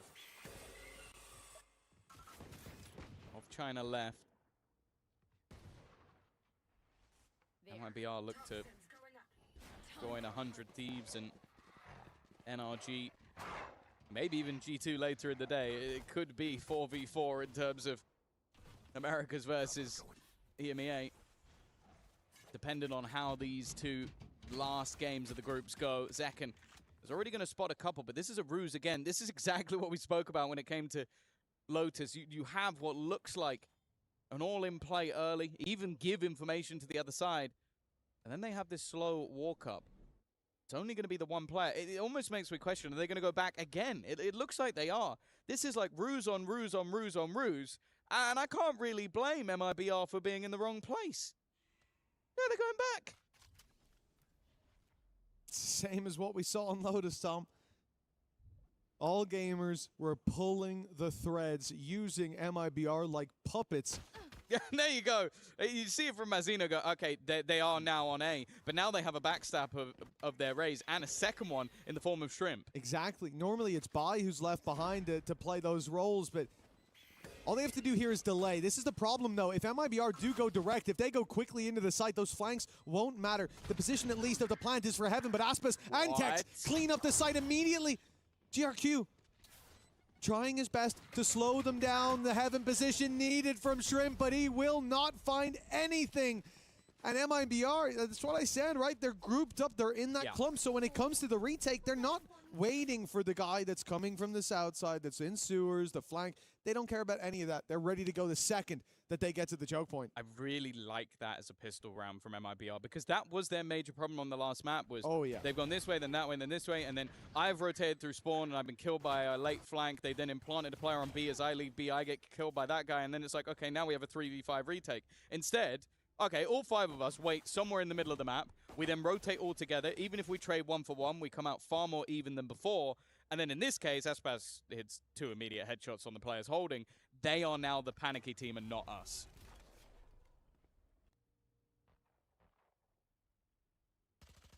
It's going to be a full eco from AllGamers, as you'd expect. The classics across the board. Paranoia left just to take fence. It's already a bit of an investment, even with that piece of utility thrown through. And now you've lost Kieran. No nade for this round. No smokes anymore with GRQ down. But if they can find another pick or two, it'll be damage done. The thing is, for MIBR, the buy isn't what we see a lot of the time, where like you have a lot of Bulldogs, or you even have some players playing low buy for the Vandals and so on. It's SMGs. It's a Marshall. Losing these for the next won't be the end of the world, and I think 2 picks probably won't get any sweat on the brow of the defensive side. We'll need it to be a little bit more than that, and it doesn't look like we'll get any more than the 1. Last man is Shrimp. Spike in his control at the very least, and there we go. I was going to say, Zakin must be aware that he could be coming from screens, and he looked at it and now backs off. They'll just concede that space and punish him when he walks out a little, or not even punish him when he walks out a little further. Catch him in the doorway. Nice work. MIBR with 9, and I think they did a good job of avoiding the real dangers around mid there. Yeah, I think this looked like a round of just like, let's make sure we get the conversion. Everybody has a weapon. We have a chance to farm up orbs. We can go for something risky in close range. Like, I think Split allows you to do that. Like, you can play some angles where, firstly, if anybody has light shields, that Spectre can do a lot of work. Same with the Stinger. But also, if they don't, if I sit on a tight angle, I have a chance to win that battle. So it means that the likelihood of winning this round is a lot less than if you go for all the rifles. But also, it means that you're not going to have crazy, costly rounds if you lose those rifles. Yeah, you're not going to have weapons recovered by the opponents that are really that scary up against you. And with the way that the economy's going, they'll have an operator as soon as they want it in the hands of Aspas. 4 light shields. Indeed. For AllGamers, there's especially close range. Like, those SMGs are now going to find a much easier fight. When push comes to shove, look how they're set up as well. Initially, there was the attempt of a crossfire in mid, but there is still that setup towards A main. From what we can see, AllGamers want to take it in this direction. 2 mid, Spike outside A. It's just clearly going to be a split there, and I think that info should be pieced together by the defense by now. Maybe not. They might think that they've gone back on A main, I suppose. Re-clear of the flash in B. Very soon, AllGamers are going to have rotations coming their way, or a flank underway. It's time to pick up the pace. Oh, a tight low angle that's not been cleared. Tex is the snake in the grass. The chance to do so much damage first and the second as well. This gives Aspas an opportunity. Bear in mind those light shields, and that's where the Spectre is all the more deadly. He's landed his shots and left it all onto Bai. And they don't have to peek. They can just wait for him to go for a plant. There's only 15 seconds. He doesn't have much on the clock to play with. He's being flanked as well. There's still a flash available, and he desperately needs someone to fight him. And when they do, Mazino wins the fight at range. A fantastic round from Tex. And I'll be honest, that duo of Tex and Aspas is not necessarily one. You look at their roles, you go, well, they're not going to play in tandem. But the way they play off of each other is genuinely fantastic. Yeah, then this is the thing. When you leave the clock that low, you're pushing in towards the site. Still, it was like 40 seconds left. They have enough time, but it's that tiny little gap from Tex for him to be able to fly under the radar like that, for them to not have the utility to clear it out. Like, you're pushing towards that A site, a boombot, a dog, something has to clear it, but it doesn't. And that narrow gap left. And that's the thing. Every time that Tex has been in that position, you think of the first half, his backside plays on both sites, right there as well. You give him a chance, he takes it and runs to the bank with it every single time. For MIBR, look, that last map, Lotus in general has been a problem for them in the last 2 series that they've played, but bouncing back like this, if this is a dominant win, I think third map favor swaps massively in my mind. But I have adored how AllGamers have played the attack so far. I really don't think it's over just yet. Even look at that pistol round. They did manage to sell the fake, but MIBR were too quick on the retake. And I guess that's the other question, is have MIBR adapted to that slow style? Because they certainly have. I think they have The read. I also think as well, the thing I like there from Aspes is the patience. He knows his teammate has a play, he lets him make the play, and then goes for his own. Like, it's good synergy. And well, now a chance to farm up orbs towards the ultimate. Can even see Kira shying away. Does seem like Kira's more of a ruse in this scenario, though. 3 players already taking deep control. Zekken, well aware of the position that has been lost. And the closer they get, the more deadly their weapons become. Oh, nice work from Bai. That's Tex down already. The wall falling doesn't go down in time for Zekken to catch them on that cross. But he has called for the rotation. He's heard it. Verno now knows to give up that heaven space. The smoke in to make it uncomfortable, but the dog clears everything behind it. Flashback out could come through, though. Look at this sneaky little position from Mazzino! A triple again! MIBR strike from the shadows, and AllGamers can't quite adjust. The ace might be stolen, but it's all smiles from Mazzino. As MIBR looked to take this in dominant fashion. That was such a nice setup. He got in that smoke just at the right moment, and no one was looking his way. Yeah, maybe not a round that you expected to need a play like this, but I don't think it's going to do any harm. And that's the thing, like, you're able to come back in moments where it looked like it was about to slip away. 11-5. They're now far and away from AllGamers. And from that map 1, a map that ended in overtime, a map that showed the caliber of players, but their own map choice of split is looking like more of a blunder. Now, the operator purchase up for Fangir, him being 1 away from Bladestorm as well, gives them opportunities, but his counterpart in Aspas has also bought up that operator and is also 1 away from the Bladestorm, so swings and roundabouts. A minute 5 on the clock, and the AWP now rings out, but the shot doesn't land. AllGamers at least know where that is now, but what to do with that is the question. 55, and they're spreading the default. Mid, off limits with the Viper's Pit. A with the AWP. Guess B seems like the easier choice, and it was moments ago. But that's changed now as the Seekers confirm players towards the B side. Aspis on his way. The operator will be here by the time the push comes in. And mid is still very much defended, for the time being at least. Tex waiting with 2 players on the other side. They're invading the smoke. They're looking for this fight, and they found him. That's a huge pick from Bai, but Aspis being in position, deadly as ever. The blade's drawn, but he's put to bed. Trades for now, keep it workable for AllGamers. They'll even get the plant, and that all being dropped, it might be the mistake that cost them the round. Leaves it on to GRQ. It's safe to say he's had his moments throughout this tournament so far, but this one might be enough to cling to life. He spots out the first. That's the easiest one done, but the wraparound already coming through closer than maybe expected, and the blast back is good enough to just completely discombobulate GRQ's aim. That's 12 now for MIBR. 1 away and 7 in a row needed from AllGamers. But you know what, Mitch? If they take a pause here, I might just believe in the comeback. I know that, Tom. You've been a day one believer of the new 12-5 meta. Well, after they did it. Day one. I remember. They. First time they did it, you said, "Oh, this is a good idea. This is exactly when I want to see that one." Yeah, no, the first time they did it. No, sure. But no, there's not going to be a timeout here.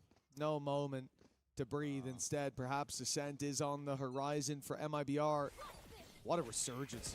A dominant map here, the choice of all gamers, but I doubt they'd choose it again. Bangir. Blade Storm is good for one. A clean opener. They should get the plant off that. Where, with no ultimates online, a post plant and a Blade Storm makes it quite difficult to break back in. I am looking at Tex as maybe the one player that has a gap. It's how long that gap stays open for. How long does GRQ face the wrong way? Well, the entire time. And Kira actually hasn't reacted either, just moves into the corner instead. Not wanting to rush to take that fight, but Second has just saved his teammate. That couldn't have been better timing. Fangir, though, seemingly had enough of the blades, wanted to go back to the SMG, and well, either way, whatever it is, it's working. Verno left to try and fight versus 3. It's going to be Shrimp to close. The first of what needs to be a 7-round streak has been found, but even still, it felt a little bit shaky. I haven't seen that one in a long time. The, what, triple kill, double kill with the blades, and then just, I don't need these anymore. I don't want to play with you anymore. Right clicks him into the ground. That's enough of that. Look at this. Yeah. I guess he expected the re-swing from bottom ramp, so he's pre-firing it with the right click. I like it as, yeah, It's just pre-fire a right crazy. click. Like, yeah, maybe back like in 2021, that might not even land still. That looks so funny. Well, 6 rounds in a row, it's a big task. Up against a squad like MIBR, players like Tex, like Aspis, showing up in these moments when they're needed the most. They have delivered. Even when they're not needed the most, they've delivered. And Ascent may have to be where that bounce back happens, but let's see. Momentum can only carry you so far. A start for Mazzino as they look to shut this one down, and it seems like mission complete. Shrimp, last man alive, and well, he'll make it deeper into the spawn at least, but what do we do from here? Surrounded in every sense of the word, no lane open to him. A minute on the clock, and if he wins this, I believe in the 6 rounds in a row. I believe in the comeback. He's cornered. And they are not letting him out of the corner, more importantly. Even the lower HP Aspas is now being healed up as well. It's not like you're saving that heal for a rainy day. He is going to bypass his way towards the side, but instead he has to face Mazzino, who hasn't really missed a beat in this round. Finally, he shows his mortality. But speaking of mortality, a man with surely no more lives to be had eventually will fall. It is Tex to confirm a 13-6 victory from a tight OT loss on their own map choice. That was incredibly clean from MIBR. Yeah, well, the sharp blade of AllGamers from that first half, or first map, certainly blunted here. They tried the same plays on the attack that worked so well on Lotus, but MIBR this time were ready for every trick that they had up their sleeve. Now we go all the way to Ascent, somewhere that Flare isn't really what we get to see. Variety goes out the window, and considering we had a mirror matchup there, I think it is going to come down to those head-to-head matchups. It's going to come down to if Fangir can find that same form as map number 1, because here, map 2 belonged to MIBR. Before we get into our third map, it's time once more to go back to the desk with Deco. I love that there from Mitch, man. He was correct. When we go to Ascent, it's about the guns going ablazing, less about the strategy there. And we will do exactly that as MIBR take control of the second half and run away with it before AGAL can get back on the board. So it is 1-1 in our decider match here in Group D as we welcome back Big Time and Kukuka on that last one. And that was more of the MIBR, America's potential team, the one that needs to achieve it with all those names on the roster. That's what we wanted to see more of. Yeah, I think that it got easier as the map was progressing, Yeah. especially when we swapped halves. Good to see that Tex is carrying a lot of the team for today. Good to see especially that in those last rounds, Massino found a little bit of a bounce back. He did not have a first good map. The first half, it was very, very shaky, but I think that by the end of it, they would have never been able to close it without the confidence that he got. Yeah, absolutely. I think this was a little bit of a class difference for me on this map. MIBR looked well drilled, well prepared, and it didn't feel like AllGamers could really find the answers, especially in that second half, like you say. When they get over to that attack, they really do begin to struggle. Started out well for AllGamers. I thought this could have been a much closer game, but I think MIBR really just, like you say, settled into the game, really showed their class as it progressed.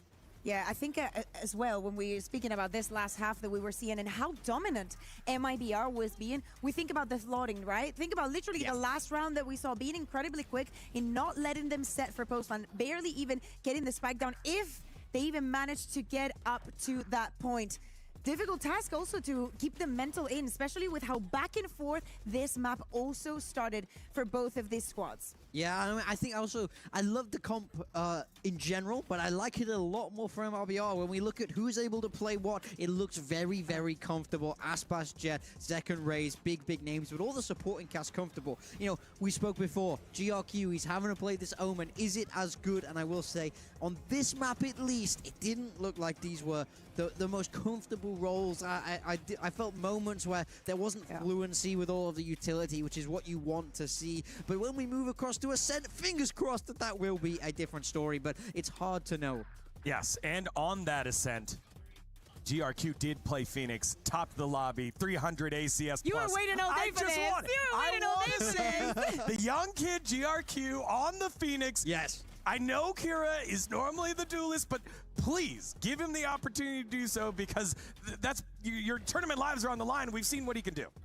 I think there's even more interesting things to talk about when we talk about Ascent. At the end of the day, they are in the same group. Both of them played Ascent against Heretics. The results very, very different. And MIBR, the thought that they found a weakness to exploit, and Heretics that definitely bounced back on that map the second time that they played it, having an almost flawless defense against MIBR. For the side of AllGamers, RC Saiyan playing with the duelists, having GRQ almost doing everything that he wanted to. It's going to be definitely an interesting one for the decider. Yeah, I will say for MIBR, though, winning this map too in pretty comfortable fashion is exactly what they needed to get themselves back into this series. There's no more doubts about firepower. They got outshot in map 1, in my mind, but map 2, they dealt with it very, very easily. So they will be the ones moving forward with that momentum now, taking away their opponent's map pick. Yeah, that's always the thing that you're afraid of when you lose your first map pick. Are they asleep for the day, or will they be able to bounce back and have a strategy prepared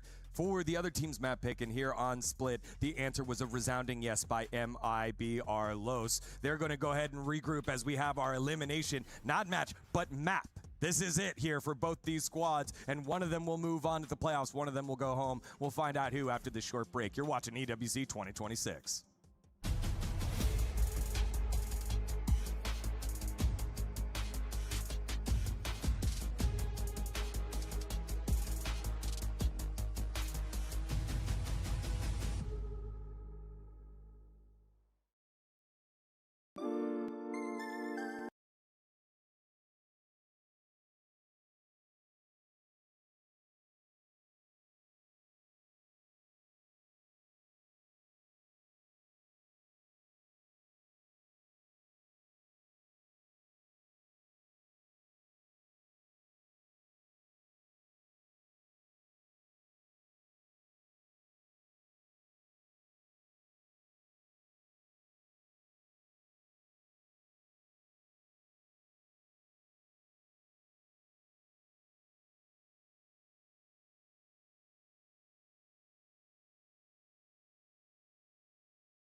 up against Aspas and Zekken. Economy here is super important, right? For both of the teams, we've seen the impact that the operator has been having. With him having the chamber and whatnot, it's going to be easier to get an operator in hand. But when we think about Aspas, even Zek, and the rest of the players as well, to even catch a flank, care for mid, a lot of aggression from the side of AllGamers, but not that much utility. If they misuse it, the round should go for MIBR. Yeah, over on the side of MIBR, there are no changes from what we saw coming out last time. This means they've board reviewed. They felt like it was some, different types of mistakes. It's not a comp issue. They think they have everything they need to make it work here, but can we see that improvement? Otherwise, they will be going home if they played this map like they did against Team Heretics. MIBR Los and AGAL. Only one can continue through. 2 teams from Americas has already qualified 100% so far, whereas AGAL are the final opportunity for VCT China to have representation in that playoffs, but they've got to earn it. Who will step up and who will rise above here at EWC 2026 Paris? Let's find out as we send it on over for the final time to Mitch and Tom. Thank you, Degon. The final map of the series. We've gone all the way to Ascent. AllGamers stayed alive on map number 1, but signs of life started to disappear in the previous, Tom. MIBR coming in hot to the touch, but how do you feel about AllGamers' composition? They're bringing in one that I've grown to love. Looking at this Phoenix, at the Neon, at the Chamber. Do you think that will give them the edge here? To be honest, the bit I love about this is that you... And when I first saw it, I was like, wait, the guy who was playing Smokes is now playing Phoenix? Because they swap it up directly. Yep. Like, it's Kira really likes the Raze, so he'll play the Raze. And GRQ really likes the Phoenix. His Phoenix was nuts. Exactly. Like, it was probably the highlight when they came up against Heretics. Of course, you're going to look at this and do the kind of proxy thing where it's like, well, one of these teams beat Heretics 13-8. The other one got 13-2. So this is easy for... AllGamers, right? It's like, no, I don't think it's going to go that way at all. I think the fact that MIBR have gone back here shows that that was more of a blip on the radar, maybe being boomed after taking a defeat earlier in the tournament. This is a different scenario. They've just dominated a map. They come in with most of their players having highlight moments. I think we're in for a very level game. Well, let's hope so. Certainly owed it after that first map, a tight affair. Oh, damage done. Shock Dart chasing down Vangear. He just about manages to TP out in time. But he hasn't run away. He's still waiting for that push-up inside of B main. Stalemate across the map. Flashes and stuns traded out in that short fight. Still no clear direction for the attack just yet. Vangear just moments away from stepping into Verno's angle. 40 HP. Could be an easier fight for the defender, and just depends if that one tap could be landed. The jump peak with 40 HP is crazy, and he's left down to 1. They're pincering, though. The flank coming in, and the defenders know this. I like this from Verno. He knew if he sits back and waits, he's going to get pressure from behind. The dart is going to help him out massively. The paranoia nullified, and Verno is having a crazy round once again. And now his teammates are looking to try and wrap him. Kira, though, has given an opportunity, but they're both so desperately low that it ended easy for MIBR. Verno, a hero once more in the early rounds. Yeah, huge work by Verno. I don't know how that reveal didn't get broken. It allows a second pulse out, and that, I think, gives him the upper hand in the third fight. Indeed, yeah, panic, mistakes made there as Verno holds the line. I like the idea as well from MIBR. It was a stalemate for so long, but they were ready to push B main. They were ready to fight on short, more so ready to fight A main. And the second that push comes in through mid, they're like, okay, now we gotta go. We go back, we're dead, but we go forward, we have a chance. And that chance converts to a round win. Is that a round 2, Odin? I don't think it's round 3, so yeah. That's the Toadin. It's a nice strategy, I have to say. I love it. You look at the trips that are in play here. The idea, if they go straight through a mid flood, you're going to already deal with them quite easily. It's shooting. I really want him to get one shot. Then you've got that reveal that would come off the back of it. Oh, there was a chance for a second. There was a chance. He gave him a moment to aim, but not to pull the trigger, at least. Yeah, okay. They've managed to bypass his angle, but he's given it up. Has Zekken for support. the only other real rifle. But Mazzino, he ended that last map. I think it was like there was 2 rounds where he came up with like 7 or 8 kills. Like, just Mazzino just popped off. And that does make me a little bit more worried for AllGamers, that it does seem like every single member of this squad has started to rise to the occasion. I know that at times there's been a lot of criticism of a player like Tex, but I think in this series he's been one of their best players. And while a very clean second round coming out from MIBR, the Odin hasn't been lost. And we'll be coming back in to what is a bonus round, which, I'll be honest, you don't normally see an Odin in a bonus round. No, you really don't. It's a problem to deal with. It is a different setup, though, from MIBR. This time, Odin's going to be sent towards the B side. Again, it's going to be that heads-up duel with Fangir, who has lost 2 in a row, which I wouldn't want to fight him at this point. Not feeling the odds that he loses another, but hold on. Aspas is walking up on him, and there it is. Fangir landing the shot. Fool him once, maybe even twice, but it's an old saying in Texas. I know it's in Tennessee, maybe in Texas. A chance now for 3 for MIBR, seeming less Sorry, what's likely. the saying? Fool me once. Shame on. Oh. Shame on you. Fool me, can't get fooled again. I thought from Tennessee it was, are you from Tennessee? Or are you from Tennessee because you're the only 10 I see? That was excellent. Are There you you from go. 10 IC? There you go. Because you're in Tennessee. Exactly. That's the only saying I know from there. Fool me once. I don't know where that's from. That was exquisite. Okay. Well, AllGamers on their way to the A site. There is a big setup waiting for them here. A lot of trips, as they've just found out, in an easy spam for Mazzino. That's not the only one. There's another kill trip on the back, and the camera landing a tag, and maybe a little bit more. The door's gotten in the way. Saved the day for now, at least. Tex, well, as difficult as he normally is to deal with, they've got him in 1, and now the Op Odin retake. They might not want to go for this anymore, but Verno, he's giving them a chance. It's so close. The shoelaces taken off of Shrimp. GRQ tagged heavy as well, down to 1. The Odin spam would be enough. He needs to tuck in that corner. He needs to find a safe haven. And Zekken doesn't know how desperately low that player is. He'll still be peeking in with the op, and it's a death sentence.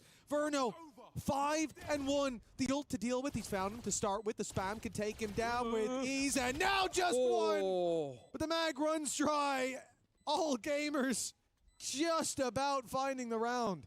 It's a weird one, because normally going out of a bonus round, you sit there and go, okay, that's not great. But they had an operator and an Odin, so... And the op went in the hands of the opponent. It was barely a bonus at that point. It had a lot of bite, too. I think Mazzino did fantastically well to play off of the utility that was thrown in front. But they actually do still have enough to buy him with another operator. Sure, it's at the cost of Mazzino, who's been their best player so far, so maybe a little bit surprising to see him have to take the bullet. But then also, the operator's on the other hand for Fangir, which I wouldn't want to give him that for free. Aspas is going to be sent back. Blaze has bought them space. Bought them safe passage through middle, although Fangir's looking to fill in the space after. He can't cross anymore. Not without looking for a fight. So short's going to be his responsibility. AllGamers gearing up for an A player. If he pings him, then there's a chance that you can maybe get the kill with a wallbang. Instead, it's going to be the Hunter's Fury thrown out, almost seemingly off nothing, and that's an early double for Verno. He's been playing incredibly well so far. And 1 and then out, and in fact, no, Aspas feeling confident, goes for the repeat, the swing off his contact from Tex, and this trap setup has worked, well, I want to say more than perfectly. That is as good as that could have gone. And this has been the case. Looking at the last map, you said it, it's an unusual pairing, but Aspas and Tex get so much work done together. Kira, you are dead to rights here. Big stun landed. But that Tex cam was just enough for the contact of the Hunter's Fury. Because you've got to be sat there as the attacking side going, why the hell have they randomly popped top mid? Who Hunter's Fury straight into top mid? But it's because they can see them on the cam. Like, he's able to get just that little pixel of information and go, look, there's guys here in a narrow laneway. If you line this up, you're going to get a couple of opening kills. That's really lovely stuff coming out from MIBR. Yeah. A sneaky little play that ends up sending AllGamers down to an eco. Round number 5. 2 away from Fangir having a big old gun to work with, so there's definitely still dangers, and they didn't notice Kira slide right past. Zekin down and out, a rifle into the hands of the attackers. Mazzino, he's got a player behind him. He doesn't have a clue. The buy's already passed. It's 2 players striking from behind, and well, now all of a sudden it's a competitive round. Those rifles not recovered just yet. They can be, they could be, if not for the instant rotations coming out of MIBR. The timing here on that main peak could be everything, and Tex has already cleaned house before the swing comes through. All revealed as well.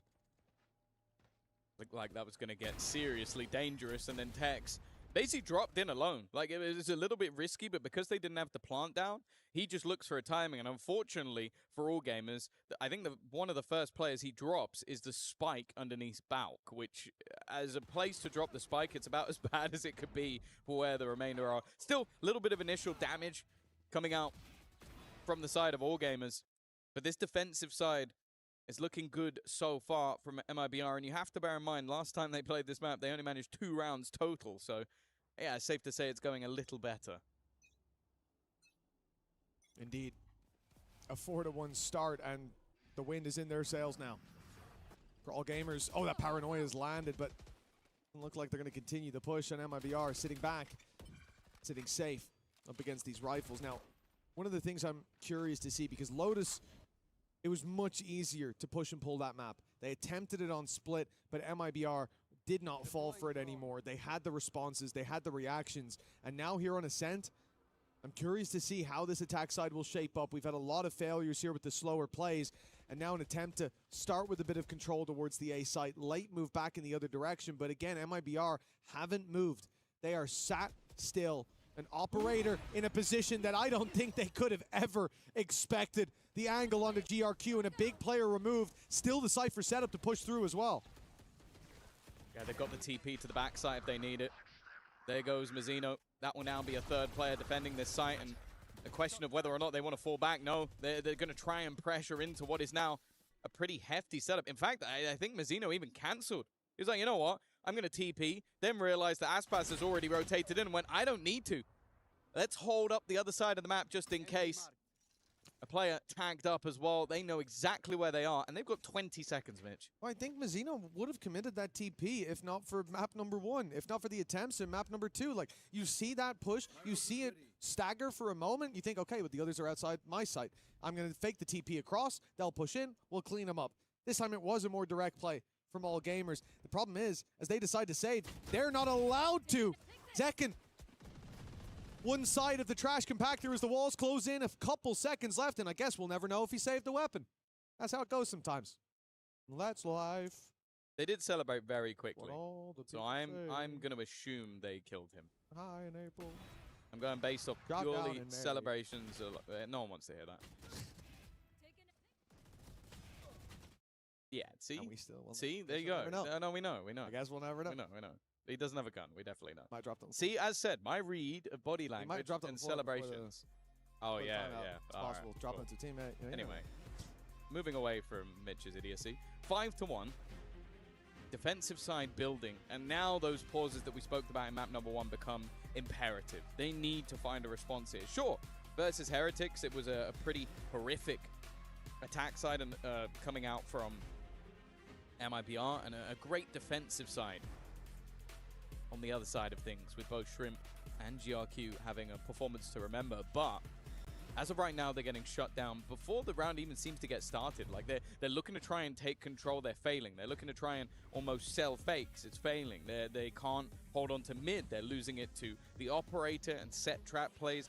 Bono's in form. We've seen Mazzino have a decent couple of rounds. Tex has been fantastic throughout the series. And the funny thing is, right now, Aspas and Zekin are at the bottom of the board. They haven't had a whole lot to do in this matchup. Now, one thing that was building up into the last round were those ultimates. Shrimp, Bangir, and GRQ have weaponry to play with. But can they make something work here? Oh, GRQ, as you said, just being a little quiet, a little missing. This time picked off from the side, but it is only the ultimate that's taken down. That trade good for the start.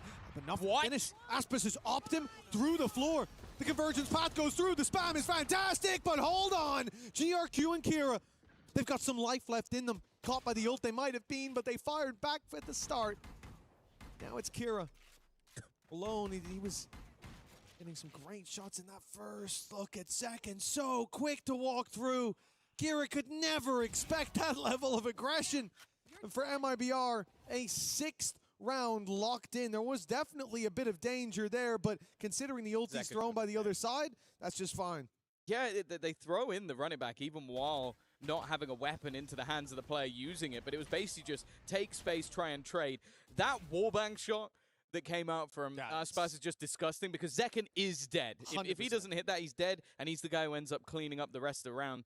Tex continuing to be a safe pair of hands, and the problem is you look at that run and go, hey, it was a low buy. They use Tour de Force, they use Overdrive, they use Run It Back, they use Hunter's Fury. That is 4 ultimates committed to 1 round, and it doesn't net you a win.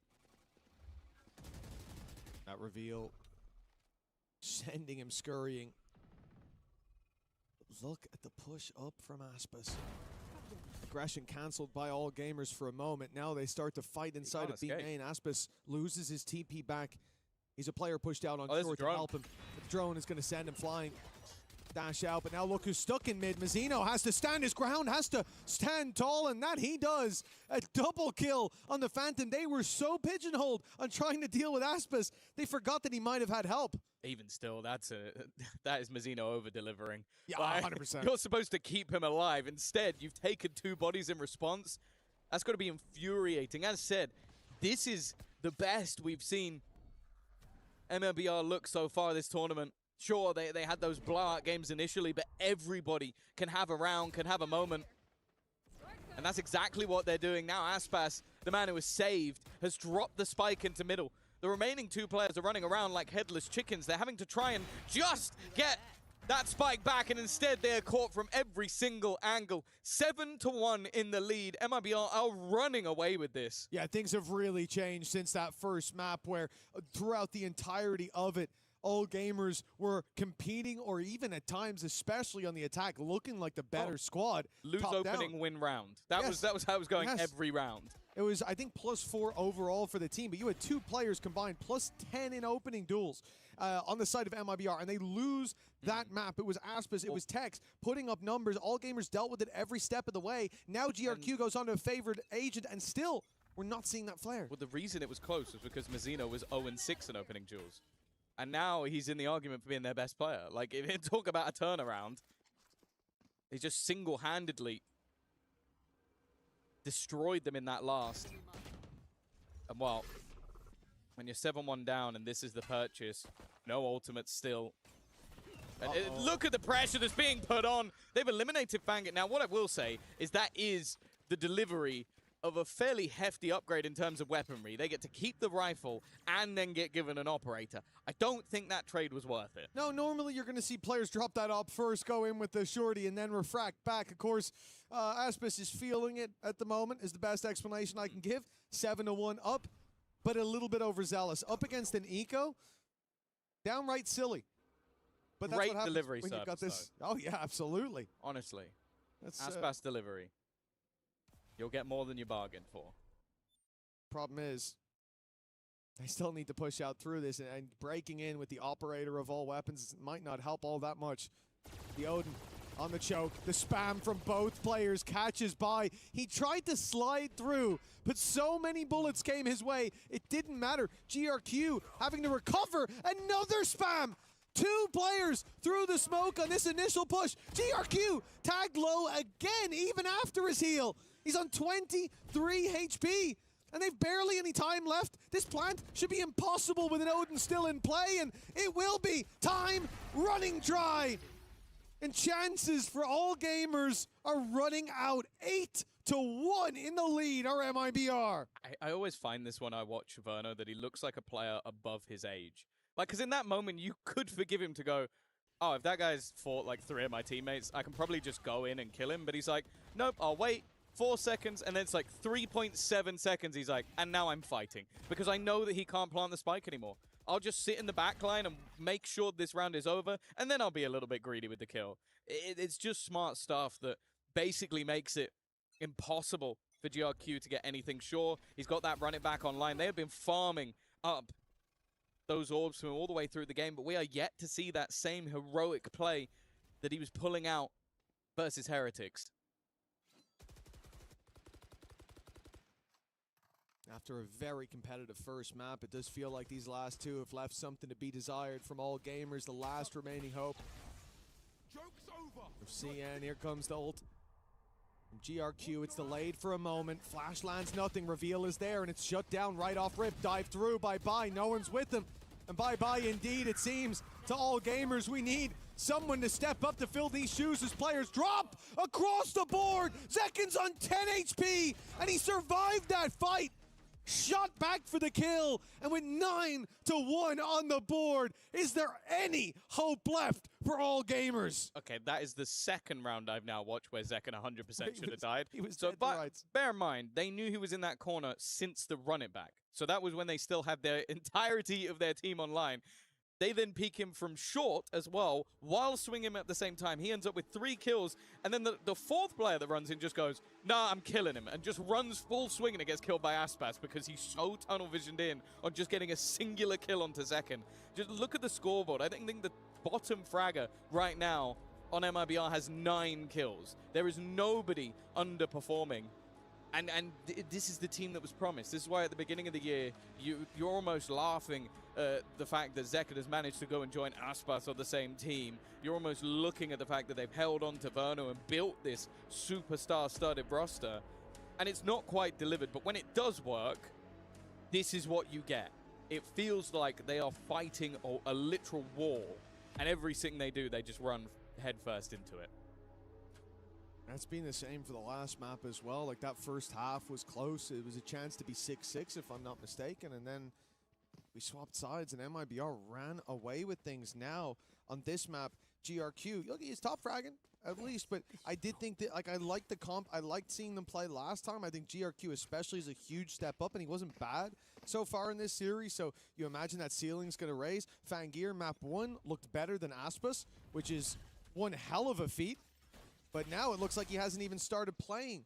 Indeed, nobody had. They've got 1 round on the board. 9-3, the best scoreline that they can hope and pray for. And even then, the Divine will have to answer for them to have a chance. And perhaps he has. Aspas has made a mistake. He's missed a shot. A rare miss on one side, but then an immediate filling in of the blank shrimp. Tries on the wraparound, but look how confident Zekin is. He's running at them. Oh! And maybe he shouldn't be. Fangir, quiet so far, but now a chance against one of the world's best. He's got nothing left, though. He's down to just a classic. He used his last headhunter bullet just to try and escape. And now with 7 HP, what he can hope for is that either Aspas makes a mistake or he can get towards that site and find a gun. But you can already tell that the information has been given over. A rifle in the hands of Aspas, and it really does just become a game of chicken. And at least for the moment, it seemed like the Brazilian had the right idea. Or maybe he still does. He's going back towards Spin. Okay, it's been long enough. Both players decided to move at the exact same moment, moving in tandem. Aspas is low enough that the Classic could just do the work, but his opponent at this stage might end up running out of time. That's going to be the bigger problem. He has to now get in and get that plant. And in fact, Aspas was starting to believe that this was a move towards the other side of the map. Instead, now, he's got to go running back towards B. And there's a TP available for Fangir, but he's not going to take the risk of even placing, and he doesn't know how close Aspas is. Of course, Aspas went to A thinking the spike had maybe been taken. He hadn't seen it for so long.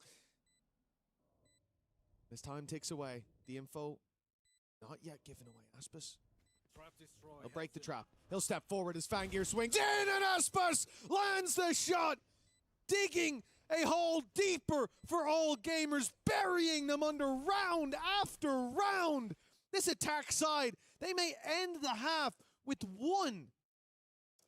It's looking more and more likely as they go by. An incredibly nice attempt from Fangir. This round shouldn't have been particularly close, especially after Zekin put him so desperately low and just seemed to have it dead to rights. This correction with a singular bullet left seemed like it might have been enough, but in the end, the final boss look at the scoreboard. 11, 11, 11, 11, 10.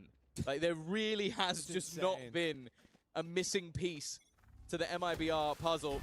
And, well, Zekid's getting more and more confident. In fact, this isn't just sheer rundown. Bai is having to just try and hold on for life, and even an escape route doesn't exist. They are being surrounded, choked out, and they think maybe, okay, is this the open site? Is it the one that nobody's holding? No, it isn't. There's still one, now two, now three and a fourth. Wrapping round, and well, it was Verno to close 11-1. The team that faced off against GE is showing up once again. Yeah, listen, I don't think there's many teams out there that would look at especially an elimination match and a qualification match at the same time and say, I'd like to face MIBR in that one. But you definitely don't want to face MIBR in this form. You know how strong of a player someone like Aspis can be. We've seen Tex from the very get-go be activated. But now Mazzino, Verno, they're there alongside him. Zekin looks like he's unkillable. The amount of times I've seen him take what for anyone else would be a death blow and keep on moving. Even at times having Aspis as his savior with the op wall bang. I'll be honest. If he hadn't died a couple of rounds ago to the Headhunter, and you'd said to me, oh, he was in Godbo by accident, I'd go, oh, you know what, actually that makes sense, because there were rounds where, yeah, he gets wallbang like that while being spammed out by an overdrive. The round after where he gets 3 kills while stuck in the same corner for a whole round, and then a player runs at him just to kill him, and Aspis goes, did you forget about me? Like, come on, guys. Like, please don't forget the guy who has a champion's gun buddy. But even still, even with every once in a while a glimmer of hope, it gets shut down. This was probably one of the best opportunities they had, and even still it didn't go their way. And right after that, a complete decimation. 11-1. It was a good defensive half last time out for AllGamers, but at this point, every single round is like hanging off a cliff edge. Well, yeah, a pistol round will end the game. More or less any round after that will end the game as well, even if you take it. AllGamers have to be perfect. Maybe at 12-1 we can see a pause. I do think though, like, the game that they played on map number 1, they made MIBR at times look like fools. They caught them off guard. They played double to triple fakes that worked almost every time. Bai was lurking in mid and catching so many players off guard. But once MIBR realized what was happening, once they had that time between maps to discuss, okay, how should we react to those kind of plays? How should we react to them pushing and pulling like that? Ever since then, they cracked the code, and AllGamers haven't had that extra gear to shift into. Now, they need the fan gear. They need the fan gear if they're going to have any chance, and there he is to start it off. Fan gear activated. I don't know what that means if you're still going for a car analogy, but who cares about that at this point? Anything that will work has to come through for AllGamers. An opening pick is about the best scenario they've had, but Zekid just looks like he's hit a completely different gear, a different level. In fact, an even scenario. A nice work from GRQ, a player revealed, but they are losing as they go. Just the 2 players underneath. The flash is perfect, and a second round will come through. The lifeline has been garnered, and more importantly, GRQ getting most of those kills gets him closer to that ult. Yeah, perhaps a consolation prize, but you never want to count yourself out. Remember, this isn't a situation where they can rely on a lower bracket. There's no extra layer. There is no safety net to fall into. It's a long way down and a long way back home for AllGamers. This pistol guarantees them at least a bit of runway. And I was waiting to see if, as confident as they feel, they go in for the crazy force buy here, but MIBR are looking to get this over as quickly as possible in a more conventional way. And take the eco. Fan gear an opportunity to pick up a couple more orbs, but it's really GRQ you want to see with a few coming out of this. The buy in the next for MIBR could be the beginning of the end. Keeping this clean as well. is exactly what they want. All 5 alive for AllGamers. It's a good start to the half. Yeah, especially when they've invested on every single player. Like, they have to do that. You can't be playing a conventional bonus round where you're risking it here and there. And for Fangir, getting a few additional orbs, it's not going to help him in this next round, but if he could do the work with the operator, he might be getting one for free. The problem is he lost all of his shields, so he's going to come back in with an operator, but no shields alongside it. It's a thin line between another round onto the board and his opponents with an operator on the attack. A buy has been bypassed. Oh, he's just shot, but I don't think they've noticed just yet. Never mind. They turn on a dime, catch him off, but the trades keep on coming in favor of AllGamers until they don't. Verno dropping Shrimp. Means the spike makes it to the site.